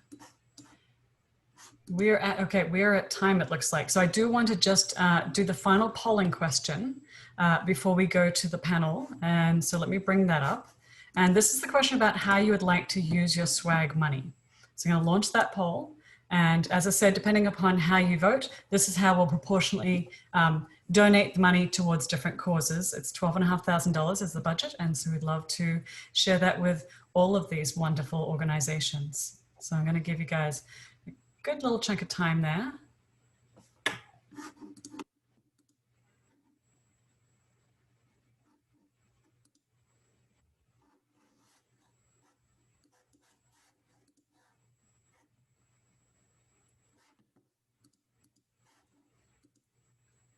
Okay, we've got 65% of people voted. I'm going to give it a little bit longer because this is the most important question I've asked you.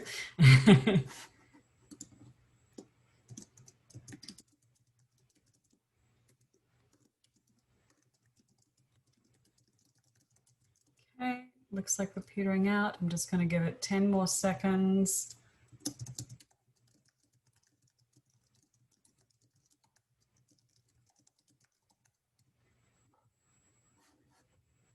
Okay, and I'm not going to share with you what the split looks like at the very end. We have Brianna Malcolmson, one of our senior corporate security engineers here at Atlassian, who's going to be closing out the event, and she is going to share how this money has split out between everybody. So I am going to go ahead and end the poll at this point in time.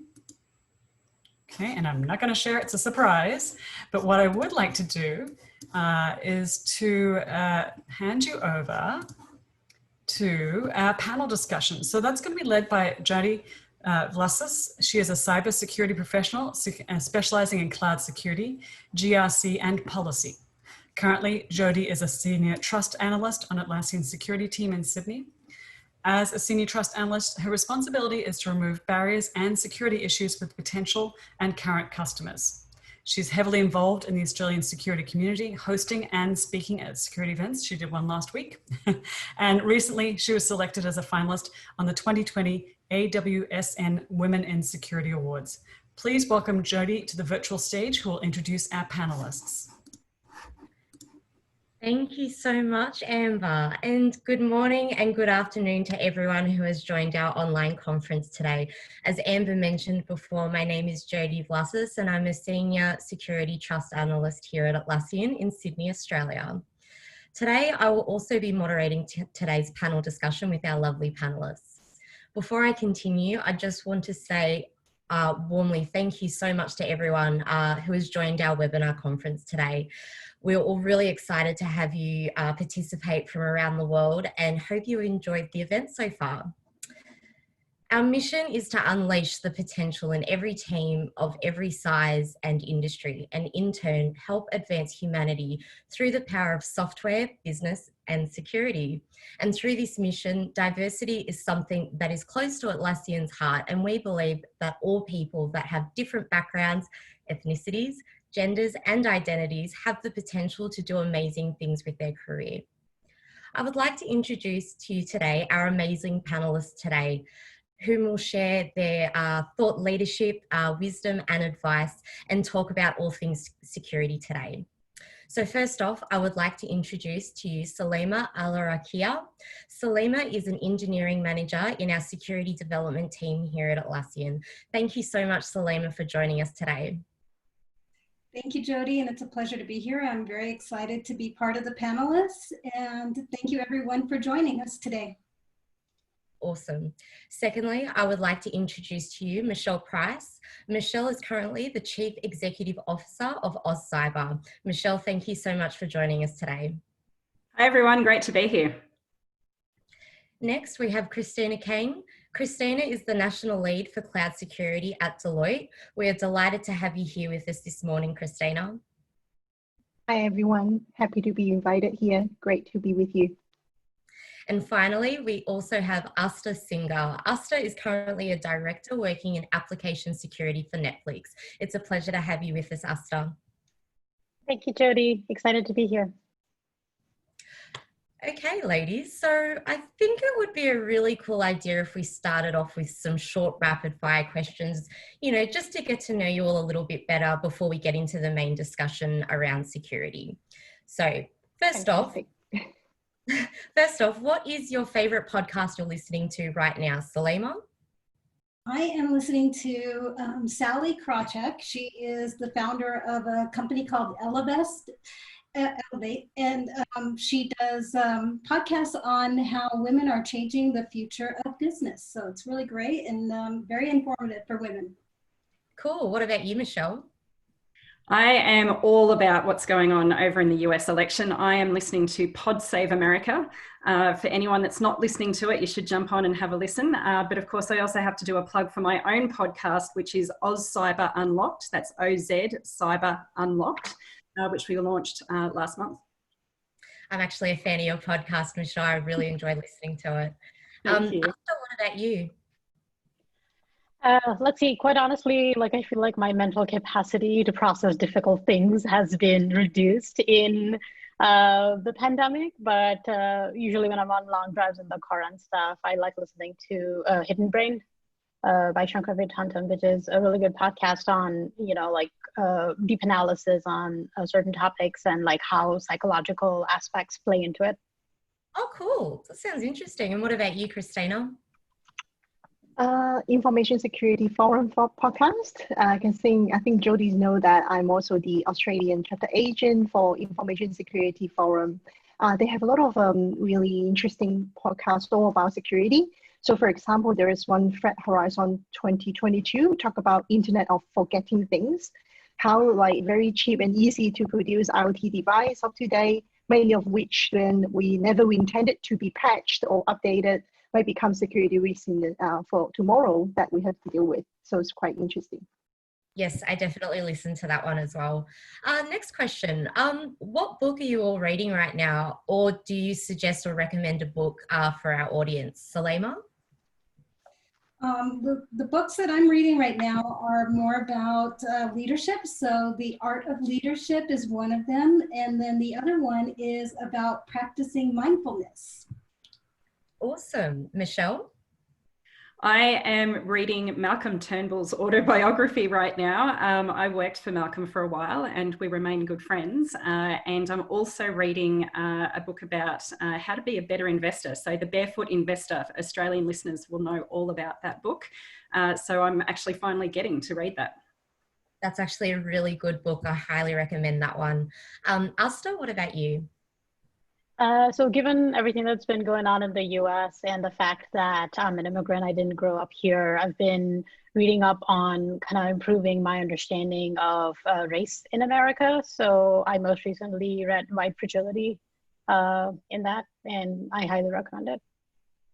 Awesome. And Christina, what about you? I'm reading a very big book. I probably can hold it up, probably couldn't see it. Human Face of Big Data. I bought it 3 years ago when I run my own startup. It's quite interesting. Talk about data, talk about artificial intelligence. It's a pretty big book you got there. Yeah, huge. Next question. What are you all watching on Netflix right now during COVID? Have you got a favorite, Salema? I have one that I haven't started yet. It's called Breaking Bad. It's about a team. The reason I'm actually watching this is because I had a former team that was named Heisenberg, but I had never watched the series. So I guess I'll find out really soon here what that character is all about by watching this series soon. I won't spoil it for you then. Michelle, what about you?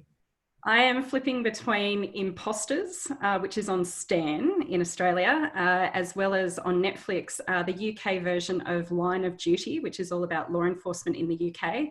And then for the trash, you've got to have a bit of trash, right? Selling Sunset, girls, I totally recommend it. You will just absolutely tune out. Definitely need some trashy TV. Asta, what about you? Yeah, definitely +1 on the balance. So I'm watching Ozark on Netflix, which also I recommend. It's also in the money laundering and kind of the drug crime, Salima, after you finish Breaking Bad. And then to balance that out, I'm rewatching Parks and Recreation. Oh, that's cool. And Christina, what about you? Suits first season. So although it is about legal firm, but it remind me about lots about the Big Four. Obviously, I miss my office and my team. So watching it reminds me a lot of the real life office life in Big Four. Yeah, hopefully things will go back to normal soon.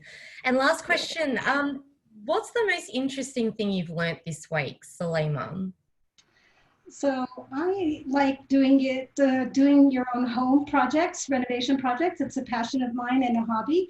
So I actually learned how to paint a wall with a straight line finally. So. Okay, nice one. What about you, Michelle? I have been reminded of just how powerful our words are.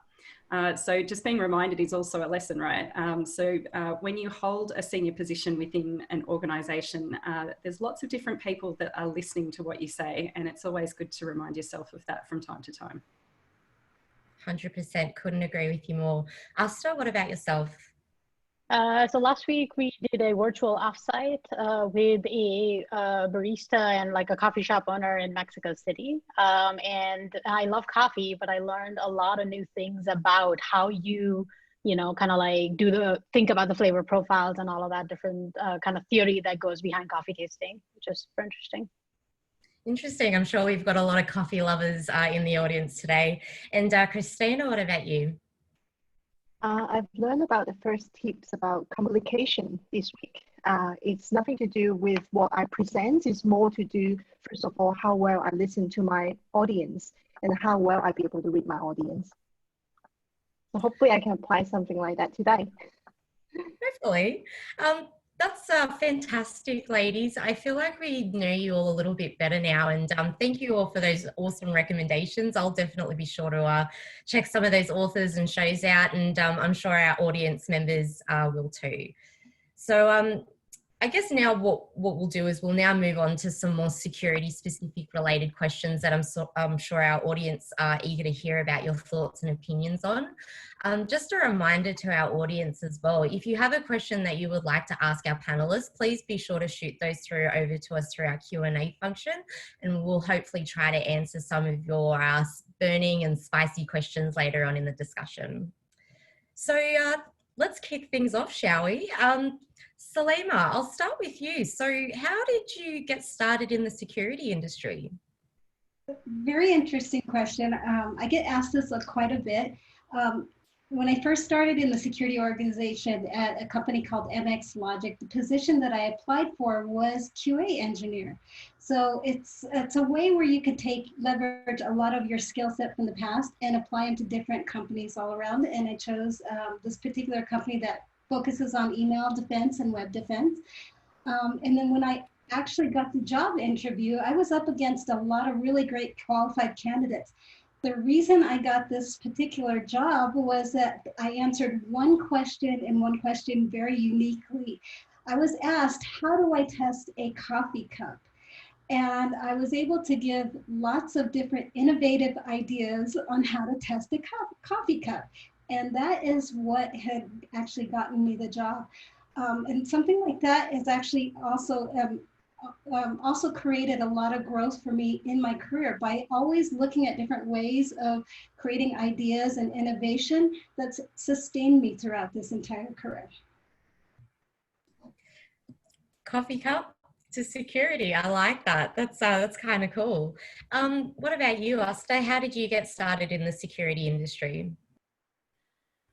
Yeah, so for me, I got started in academia. So as a part of my undergraduate degree, which was a computer science degree, I took this class, which was like an elective course called Introduction to Security Protocols. I guess I wasn't expecting too much out of it. It just seemed interesting. It was the course was largely, you know, Alice wants to talk to Bob, and there is a malicious malware present. Like, how do they do this securely?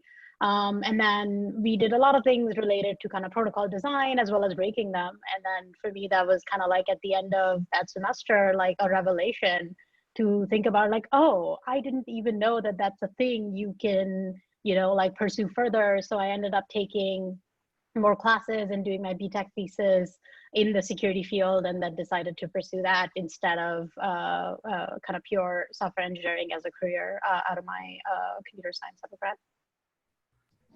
Yeah, it's really interesting when you step into the world of security. There's so many different areas, which I think Marissa, you know, spoke about earlier today. That there's such a breadth of different roles and opportunities that one can really take up in security. And you know, you sort of enter into the world thinking that you have an idea of you want to do one thing, but then you completely evolve into wanting to explore another area of security. So it's kind of cool to sort of hear your experiences around how you sort of got started in the industry. And I guess to add on to that, you know, what kind of work are you currently working on right now, Asta? Yeah, so right now my team is responsible for basically securing all of the backend services, data platforms, compute platforms that we build as a company to help run the Netflix streaming product as well as the studio business. So really, you know, what we have been kind of focusing on over the past year is really around scaling application security and like scaling that function with self-service, with secure by default, with really trying to understand, other ways beyond just vulnerability identification to kind of like end up in a more secure posture, given the fact that it's like you have a certain ratio of developer to security person. That's really cool. And Salima, what kind of work are you currently working on at the moment as well? So at Atlassian here, I represent the security development team, and one of our key missions is to build open source software that enables teams to develop secure services. We recently implemented a new security feature called Vulnerability Funnel. What this particular feature does, that it allows us to have a single source of truth for all of our vulnerabilities for the Atlassian products. Based on this move, we will now have access to have consistent and reliable metrics. We'll be we'll have improved notifications and reporting.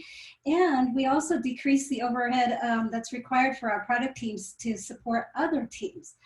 Overall, this tool is intended to complement the work of the product security team so that we prevent information loss, and we're able to allocate more time engaging with other engineering teams to fix vulnerabilities. So it's a huge improvement to our security services and strengthening our security posture here at Atlassian. Sounds like there's some really, really exciting things to be coming out from Netflix and Atlassian over the coming years. So that's really awesome. Michelle, so I'd like to ask you a question. In your opinion, what are some of the cool things you're seeing coming out of the security industry over the next 5 to 10 years? Where do you sort of see the security trends moving towards?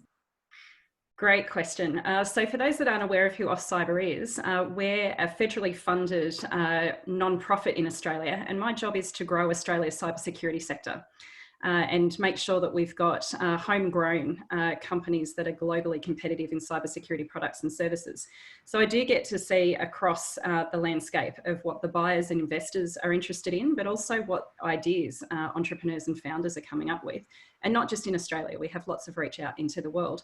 And I think one of the areas that is actually going to become increasingly important from a security standpoint, but also a privacy perspective, is open sourced tools, but specifically around open source intelligence. So, and what's really, really interesting that's happening at the moment is that kind of greater understanding of how we can be leveraging what we all in the security biz know to be the grey zone, sort of people who have the skills that can be really sharply used for good or for bad. Really being able to leverage that environment to be able to deliver crowdsourced OSINT. That's a really, really exciting area that I think will have its time over the next 5 years. Over the next 5 to 10 years, though, the really big things, of course, are achieving true AI and how that will change up the security world. Because, of course, all of our mathematicians, of course, Adrian is one of them in the audience, and those who have done ComSci and all of those related degrees, including engineering. We know that what we're experiencing right now is advanced forms of machine learning. We're not actually experiencing true AI. So I think we will get there within the next 5 to 10 years, but I think this is going to happen at the same time as quantum computing becoming commercialized. There is an absolute arms race going on within that space at the moment. And when we already see quantum technologies happening in a commercial environment, like quantum encryption, invented in Australia, by the way, right here in Canberra, where I am right now, there's going to be huge amounts of landscape changes that are created by these kind of concurrent sets of emerging technologies that won't be emerging anymore. They'll be the main. And I think that it won't just change how we do security, it's going to change what we focus on for security as well. For sure. I mean, I know for me, machine learning and artificial intelligence is not my strong forte, but it's definitely a big interest of mine that I would really like to gain more knowledge around. So thank you. That was actually really, really insightful. Christina, what about you? What's your opinion in this space? It's very interesting. I was exactly thinking about the same thing. So artificial intelligence, and also is two sides of the same coin. With the rapid emergence of this AI technology, right? It brings us both opportunities and risk. On one hand, I worry about the security risks associated with this AI. At the same time, I feel excited about applying the AI to advance security. Basically, this massive gathering and analyzing of data in real time allow us to address some of the basic humanity biggest challenge. Look at how we use artificial intelligence, data gathering to deal with the COVID-19, pollution, world hunger, illness, all these problems. It will help creating a new kind of planetary nerve system. That's the way I describe that. And we keep feeding all these streams of data to create this artificial me inside this nerve system. This nerve system becomes a very attractive attack target, which could impact not just data privacy, but even physical safety as well. Then I feel like as a security professionals, I think our roles are more important than ever. And at the same time, all these AI technologies improve cybersecurity in aspects, including what you mentioned about machine learning, behavioral analytics, advanced predictive analytics, robots, process automations, chatbots, all these amazing technology. So I think ultimately these advanced AI technology will bring both great opportunities and new threats that we all have to overcome, learn how to overcome in the future. So very exciting at the same time and worrying. Yeah, it's very interesting to see how COVID has definitely changed the way that businesses are now, I guess, functioning. And I guess it's the message is clear that, you know, cybersecurity is now more important and more prominent than ever. And, you know, to hear your opinions on this is super valuable. And I'm sure our audience members will agree with that too. Michelle, just another quick question.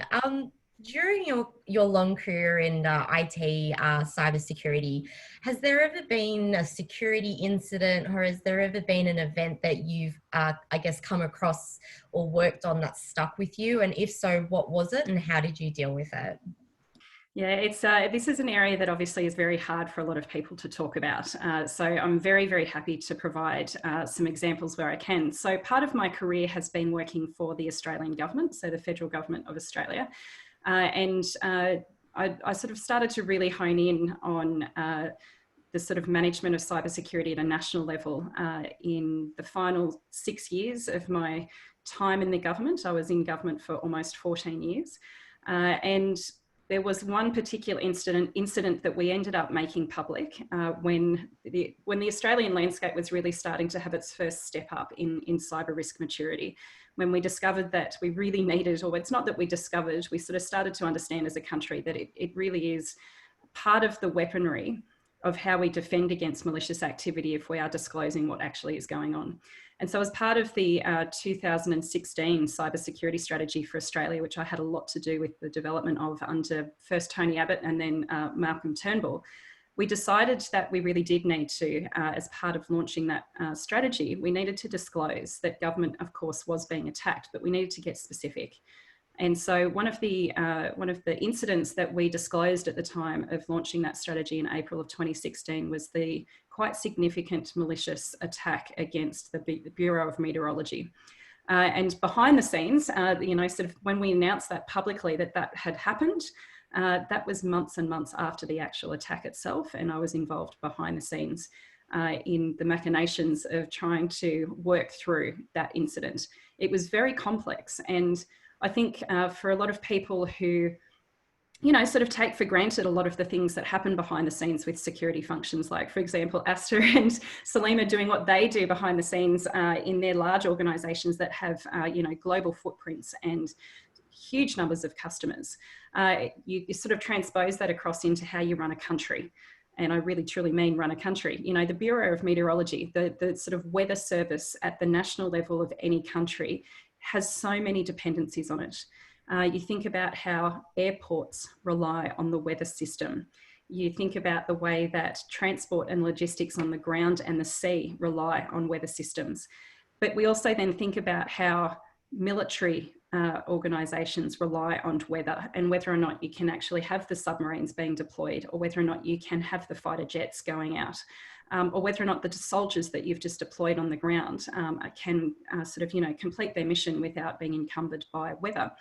And of course, for us everyday people, we often look at the weather first thing in the morning to see what we're going to wear, whether or not, you know, sort of in the longer term, we're at risk of flood or drought, whether or not we've got right insurances, or whether or not we take that calculated risk to not have insurance against weather events. And depending on where you live, you know, you can be exposed to some pretty significant weather events in any given week, month or year. So the weather service is actually something that has so many dependencies on it. And as soon as we can't trust the weather service, you know, as soon as that becomes compromised, it's not just compromising the agency that looks after all of that information and those systems. It compromises, or has the potential to compromise, all of those connected organisations that feed into and take information from the weather service. And so the Bureau of Meteorology in Australia, Australians are very focused on weather overall. Most of us care a lot about the weather. You know, it was to learn that the Bureau had been compromised was actually quite significant. And so working behind the scenes on that it really was very complex. And it involved a whole range of different national security agencies, as much as it involved a whole series of non-national security agencies, but a whole range of corporates, a whole range of NGOs, academics. It really was one of those things that exposed the true nature of a domino effect that a malicious act can have on what is on the face of it one organisation, but actually turns out to be dozens and dozens and dozens of organisations. So that was hugely complex, and I'm really proud of where we landed with that one in terms of both the incident recognition, but also the remediation, because it was really truly very complex. Michelle, that was so insightful. Given I have a background in government during my university studies, you know, this is what we all study for. It's these experiences that we want to hear, and it's super awesome to know that we have, you know, someone like you that is on the ground, you know, fighting against these malicious attacks and sharing these experiences with our audience. You know, I'm so excited that I got to have that opportunity to hear you say and share your experiences on that. So thank you. Christina, what about yourself? Have you ever been involved or had to deal with a security incident? Has there something that stuck out for you? And if so, what was it? Yeah. So the incidents caused by phishing emails probably worth to share, because while I talk about machine learning, at the same time, human can be fooled by the same old trick all the time. This happened almost like 10 years ago when I was the head of security for one of the universities. And I find that the same trick, still phishing emails, still working very well today. So a lot of people may not know that university is one of the most attractive place for hackers because it gets the most well-connected and well-trusted network. So every day, that time, even now, like there are massive phishing attack every day. And those emails are actually generated by robots, as most of us are aware of. And those emails they're many different style, right? One of the typical type is they pretend to be sent by the IT department, saying that like, if you don't respond within a week or within when, your account's gonna be suspended. So guess who in university is the most disciplinary one to follow instructions written in phishing email? Teachers. Professors. So they actually straight away, once they receive it, they really worry about their account got suspended, straight away response. Interesting things, why I want to call is the consequences. By several professors responding to those phishing email, the outcome is our whole email system's actually gone down. How could that happen? Because those email accounts after got hijacked, the hackers then using the robots leveraging on those emails to further spread the attack to the rest of the world. Because it's a well-trusted network, unfortunately, because the attack gone too crazy, all the other domain has to blacklist the university email domain. So basically all the email got bounced back because become untrusted. That is a really interesting lesson learned that obviously afterward we run a lot of awareness program that people may not recognize that a small action, little reply that I've actually done could actually impact the whole email system's gone down. So I think that's an interesting learning that I have, as simple as basic old school stuff, awareness. And everyone in this whole chain, we all are responsible. So don't be the weakest link of the chain. Interesting response, Christina. And I think, you know, as a whole, just to sort of iterate what Michelle and Christina have said, you know, between your nation state attacks to simple phishing scams, you know, cyber attacks happen every day and they're constant, and everyone can fall victim to these types of attacks. So at the end of the day, you know, we are so heavily reliant on making sure that, you know, we have strong security controls in place and sound security across businesses and organizations, and that, you know, everyone's data is so important to them. And, you know, we really need to make sure that security really is everyone's responsibility. And, you know, thank you. We really appreciate hearing those responses from you. The final question. So I think I'll direct this question to all our panelists. So do you have any advice you would like to share with our audience on how to improve one's career in the security industry? Salima, I'll start with you. I definitely have some great advice for people. I mentor several people, and I tell everyone every time I meet with them, use your skills, leverage your existing skills that you have. If you've got a background in system administration, look into ways that you can use that to get into the DevOps, the security DevOps. Or if you've got a background in quality engineering like I do, use your skills to start learning more about security testing and automation.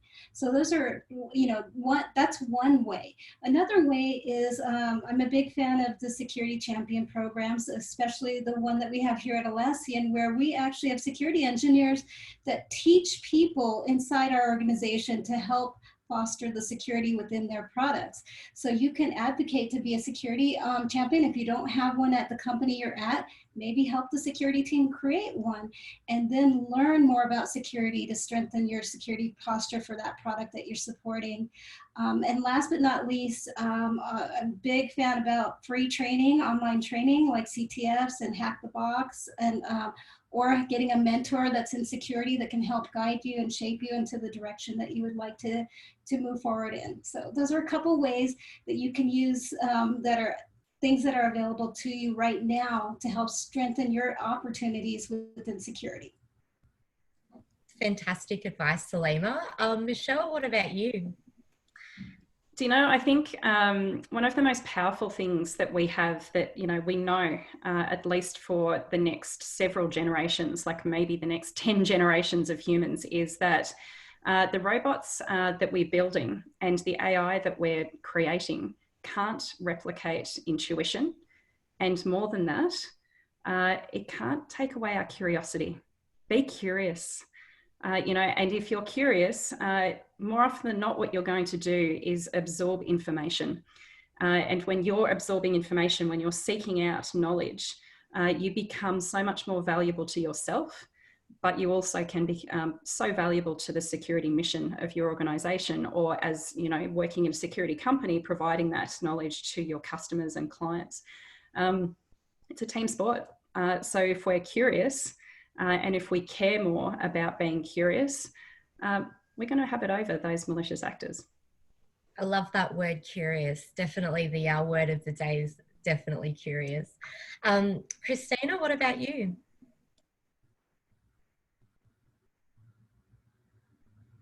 I don't think we can see that. You might have to say that out loud. What does it say? Float. You might have to unmute yourself, Christina. That's right. I was too excited. So I have a little formula called float. So F stands for fun. So make sure that have some fun, because I think like we really need to be passionate and enjoy what we are doing. So I think that's important. Like we have to remind ourselves, be passionate, enjoy, have fun. L, floats, the L means learning, like non-stop, be curious, be like interested in finding new technology. That also brings us to the O. O is own, ownership, own your career path. Like don't sit there and wait things to happen. You can be passionate about things, you can make things happen. So own your career path. A is think ahead of the game. Think ahead, like what's going to happen in 5-10 years time. I think this is a really good discussions, right? What's your opportunities there? And at the end, the last letter is about T, which is time management. Understand that we have to actually enjoy, we have to learn. All this is hard. And obviously we play different roles. As a female, we also probably a mom of kids, and we have families and parents all to take care of, on top of our full-time work. So make sure that manage your time, have a clear priority. So that's my sharing, Float. Awesome. And Asta, what about you? Yeah, I would say, by the way, thank you. That was all really, really great advice. But I would say that, making sure that you leverage the community that's present. I would say security is a very community focused industry. And then I assume that no matter where you live in a big enough market, there's probably say a B-sides where you are, there's a ton of resources online. There is now more and more of these meetups and things like that happening, remote friendly, and you can kind of join ones from other places.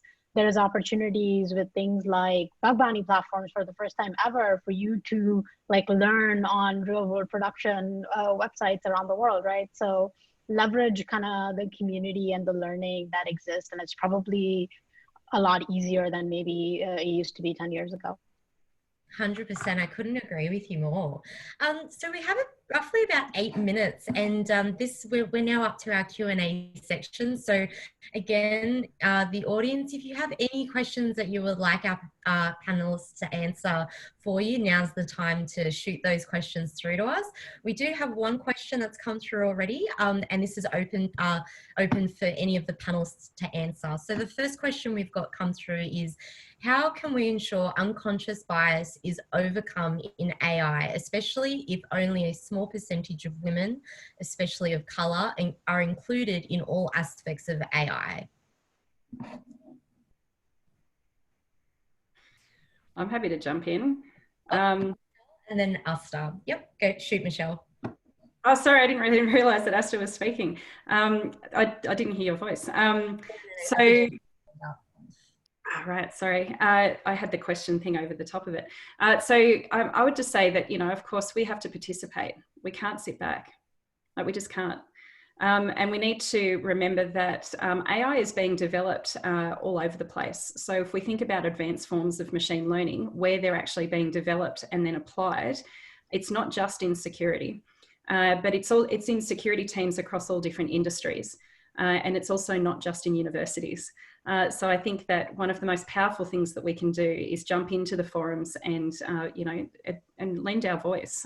We should not be afraid because otherwise we have missed the opportunity. But also for more senior women holding roles across the landscape of government, industry and academia, it's giving a voice to younger people and more junior people in organisations to be able to join in as well. For sure. Asta, did you want to answer the following as well? Yeah. I think one thing I wanted to talk about related to this was, first of all, there is a really, really great keynote that Chenxi Wang gave at AppSec USA a couple of years ago on this topic. But I think really the gist of it was that we as security teams need to be thinking about the AI products and the data related work that's happening in your organizations. We need to think about us playing a role in things like ethics in those types of conversations and representation, and really bias and potential issues that can happen when it comes to AI.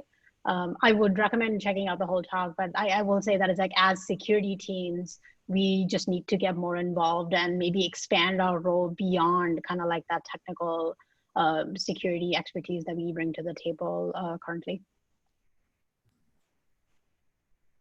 Yeah, that's really interesting. Salima, I've actually got a question for you that's come through. So funnily enough, how do you actually test a coffee cup? Well, so I have a little bit of OCD with my coffee cup because I'm very particular on the rim of the coffee cup and how you drink it. So the handle and the rim were the key identifiers in that particular interview question. And I actually described multiple different kinds of cups that I didn't think were sufficient enough for me to drink coffee out of. So that's how I actually got the job. Innovative ideas will get you a long way, and it's something that you should all think about. Don't restrict yourself when you're in a role. Don't restrict yourself just to what that description is. Think abroad and think more. Think of larger ideas to help you succeed. I really like that. That's some really sound advice, Salima. Michelle, we've actually had a question that's come through to you. So one of our audience members have asked, as an international student in Australia, what are the opportunities for a fresh grad in Oz Cyber? What are some of the practical things that you've done or have seen allies do that have made an impact for the marginalised on their teams to have increased diversity in this field? What are some of your suggestions for that? Great questions. So for the person asking about whether or not you can come and do some experience at AusCyber, we do have some limited experiences. So just reach out to me, michelle@auscyber.com. I get approaches all the time and we try and fit in as many people as we can. But if we can't fit you into what we're doing directly in AusCyber, then we reach out through our network. And our network has tens of thousands of organisations in it across Australia and New Zealand as well, actually. So absolutely, please reach out. There's lots and lots of opportunities now. And I think in terms of, sort of the second part of the question, there's so many different ways and means now that we can approach these different kinds of topics. And I think that, I think some of the more exciting things that I've seen, to go back to one of the earlier questions that was being addressed, I think, in this morning's part was, some of those job descriptions and some of the job ads, they're not good enough, So I use my voice to put pressure behind the scenes, but sometimes publicly on employers to sort of say, well, why do you need 5 years worth of experience for a junior role that also has 16,000 letters after it? And are those letters actually representing the skill sets that you need for that job? Because is that job conceived of in context, or is it just conceived of because that's how you've always done it before today? So there's a whole range of different ways that we can do that. I think also there are some fantastic organisations that are really truly focusing on culture. And I think that you've seen some of that on display today. For the organisations that we all work for, I think that we're all women that have chosen to work where we are and have had the opportunities that we've had because we've leaned in and we've chosen them. If there's one thing in security that we need to remember, and it's not just for women, it's about the diversity, and we've talked about that a lot today. It's diversity of thinking, it's diversity of gender and ethnicity, it's diversity of experiences. We need multidisciplinary, interdisciplinary teams in security. So no matter what your background is, my number one rule, no question is a silly question. Like no question is a silly question, right? If you don't ask, you don't get. If you don't ask, you don't learn. All of those kinds of things. And so some of the best programs that I've seen in larger corporates in Australia are ones that put culture and diversity first. And that's happening more and more. And I think the reason why is because voices like ours are requiring. We're not asking, we're requiring that we undertake an examination of social license. And we understand what the impacts of culture are to our lives. And that's happening more because of the pandemic, because we have to have different ways of connecting with each other and having a sense of interpersonal relationships. So there's some really, really good programs out there, but they are still in the minority. But if we celebrate those and we are showing, we're sort of shining a light on what good looks like through those organisations and those programs, then it can only get better. Michelle, that is such a powerful message. And, the quote around no question is a stupid question. I know that I fall victim to this a lot, and I say that a lot. Oh, I hope this isn't a stupid question. So you're totally right in that respect. No question is a silly question, and everyone should feel empowered to ask those questions, during interviews or in the workforce. You have a voice and you should be able to speak your truth and get your message out there. I guess with that being said, we've had a fantastic conversation today with our lovely panelists. It was an absolute pleasure and amazing to hear more about your successful journeys into the security world, your opinions on industry and future trends, your experiences in the workforce, and lastly, your sound and valuable advice for elevating someone's career in the security industry. So with that being said, I believe our panel discussion has come to an end. Christina, Michelle, Salima, and Asta, I would like to take this opportunity to say thank you so much for joining us today. We are super fortunate we all had the opportunity to learn from 4 positive, strong, resilient leaders in this space and to hear 4 unique and diverse perspectives into the world of security. We look forward to seeing more of the amazing work that you do in the future. Thank you so much for joining us today, ladies. Thanks, Jody. Thank you. Awesome to be here.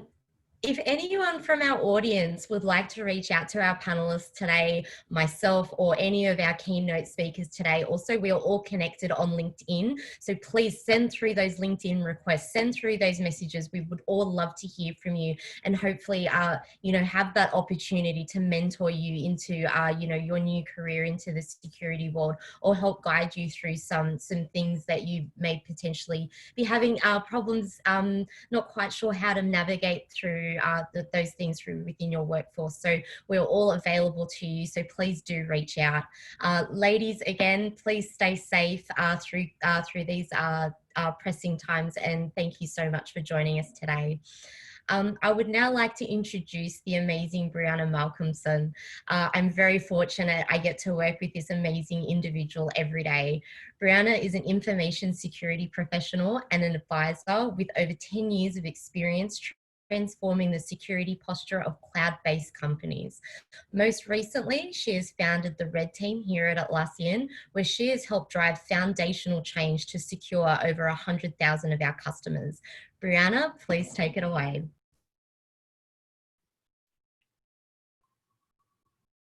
Hello, thank you, Jody, for that lovely introduction. And hi to everybody who's attending today. So it's my pleasure to announce the conclusion of Team SecCon, the security conference run by the Atlassian security team.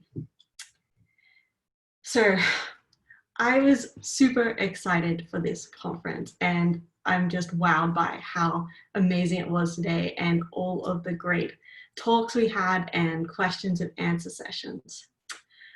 So one thing I found particularly interesting was that a few people have said this, and I've experienced this myself. Asta also mentioned it, and Yasmin also mentioned it, is that we didn't really realize that security was a career that you could go into, or necessarily that it would be a really rewarding career path until we happened across a course in university, or we happened across it some way. And then suddenly this whole world was revealed to us, and we realized that it could be something that we're really interested in, and it's provided super rewarding career path for us. So I hope that for some people out there who are maybe thinking of getting into security, today was a day where you got to hear more about it, get some questions answered, and maybe even use it as a stepping stone to launch your own career in security. Another interesting thing, and I love this about Adrian's talk, is the idea that having women's ideas contributed in the workforce has contributed from a business perspective to making a better product or a better business decision.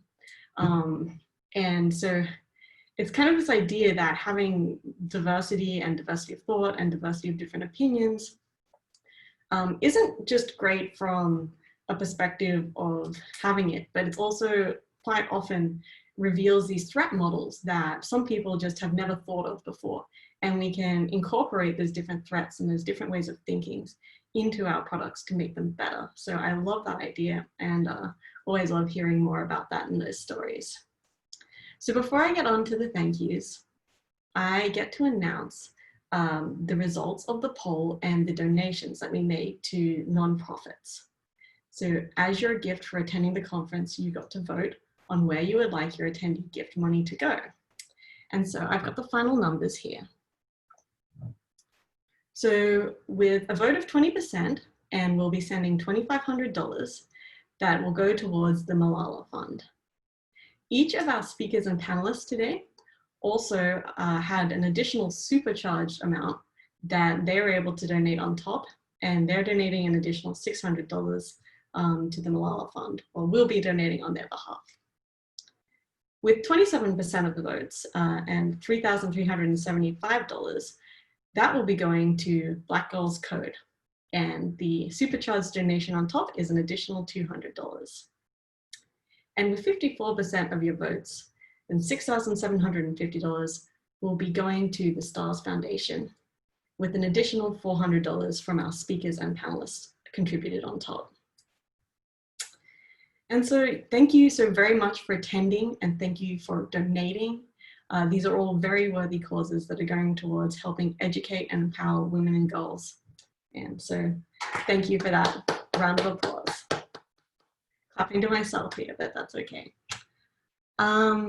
Okay, so also I have to thank, and we've said it a lot, but I'm going to say it again, all of the amazing speakers who came today and our panelists for volunteering their time and expertise to make this event happen. Really, thank you so much for that. But before I wrap up here, I'm also going to say a few words about this event, and there's two specific people that I want to call out and thank for their contributions. So one of those people is Yasmin Kendisanan. Yasmin was the person who gave our opening words today. And she was the actual person who has organized and run this event and came up with the idea for it almost over a year ago now. She was a driving force behind making this event a reality, and she was able to speak to all the different people needed to get it together and have it be the success that it was today. So thank you, Yasmin, my greatest respect, and many, many thanks for all the hard work you did to make this event a reality today. Another key person who worked on this was Dominic Cole. And Dom is one of our recruiters out of the Austin office for security. He's been a champion of diversity in our hiring process.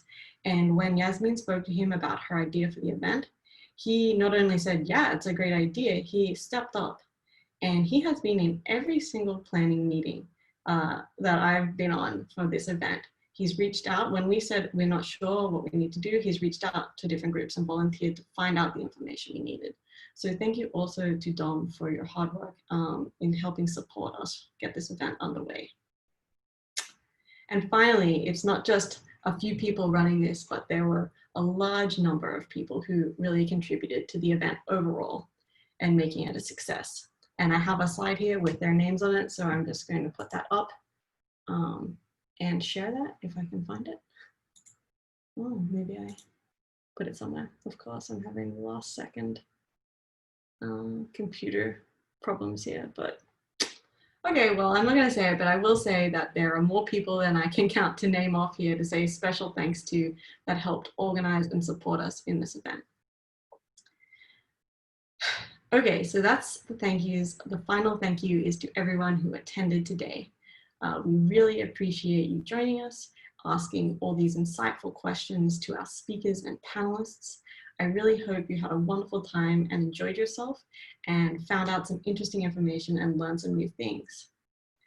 After this event, we'll be sending you a survey where you can provide us feedback on how you thought the event went and how you enjoyed it. So look for that in your email inbox. One last thing, if you are looking for a job and if you think you would like to work with all the wonderful people you saw either presenting or running the event today, Atlassian is currently hiring and we would absolutely love to work with you. So we'll also be sending out the link to all of our open job positions. I saw there are a few people asking like, how can I get a job? How can I get an internship? We'll be emailing you with the link to our open positions, and you can also feel free to reach out to any of us on LinkedIn and ask a question, and we'll be happy to refer you to jobs that we have currently open. So with that, that is the conclusion of the first ever Team SecCon. It was absolutely amazing. I hope you all have a wonderful rest of your day or evening, depending on where you are. So thank you for attending. Do we have a question?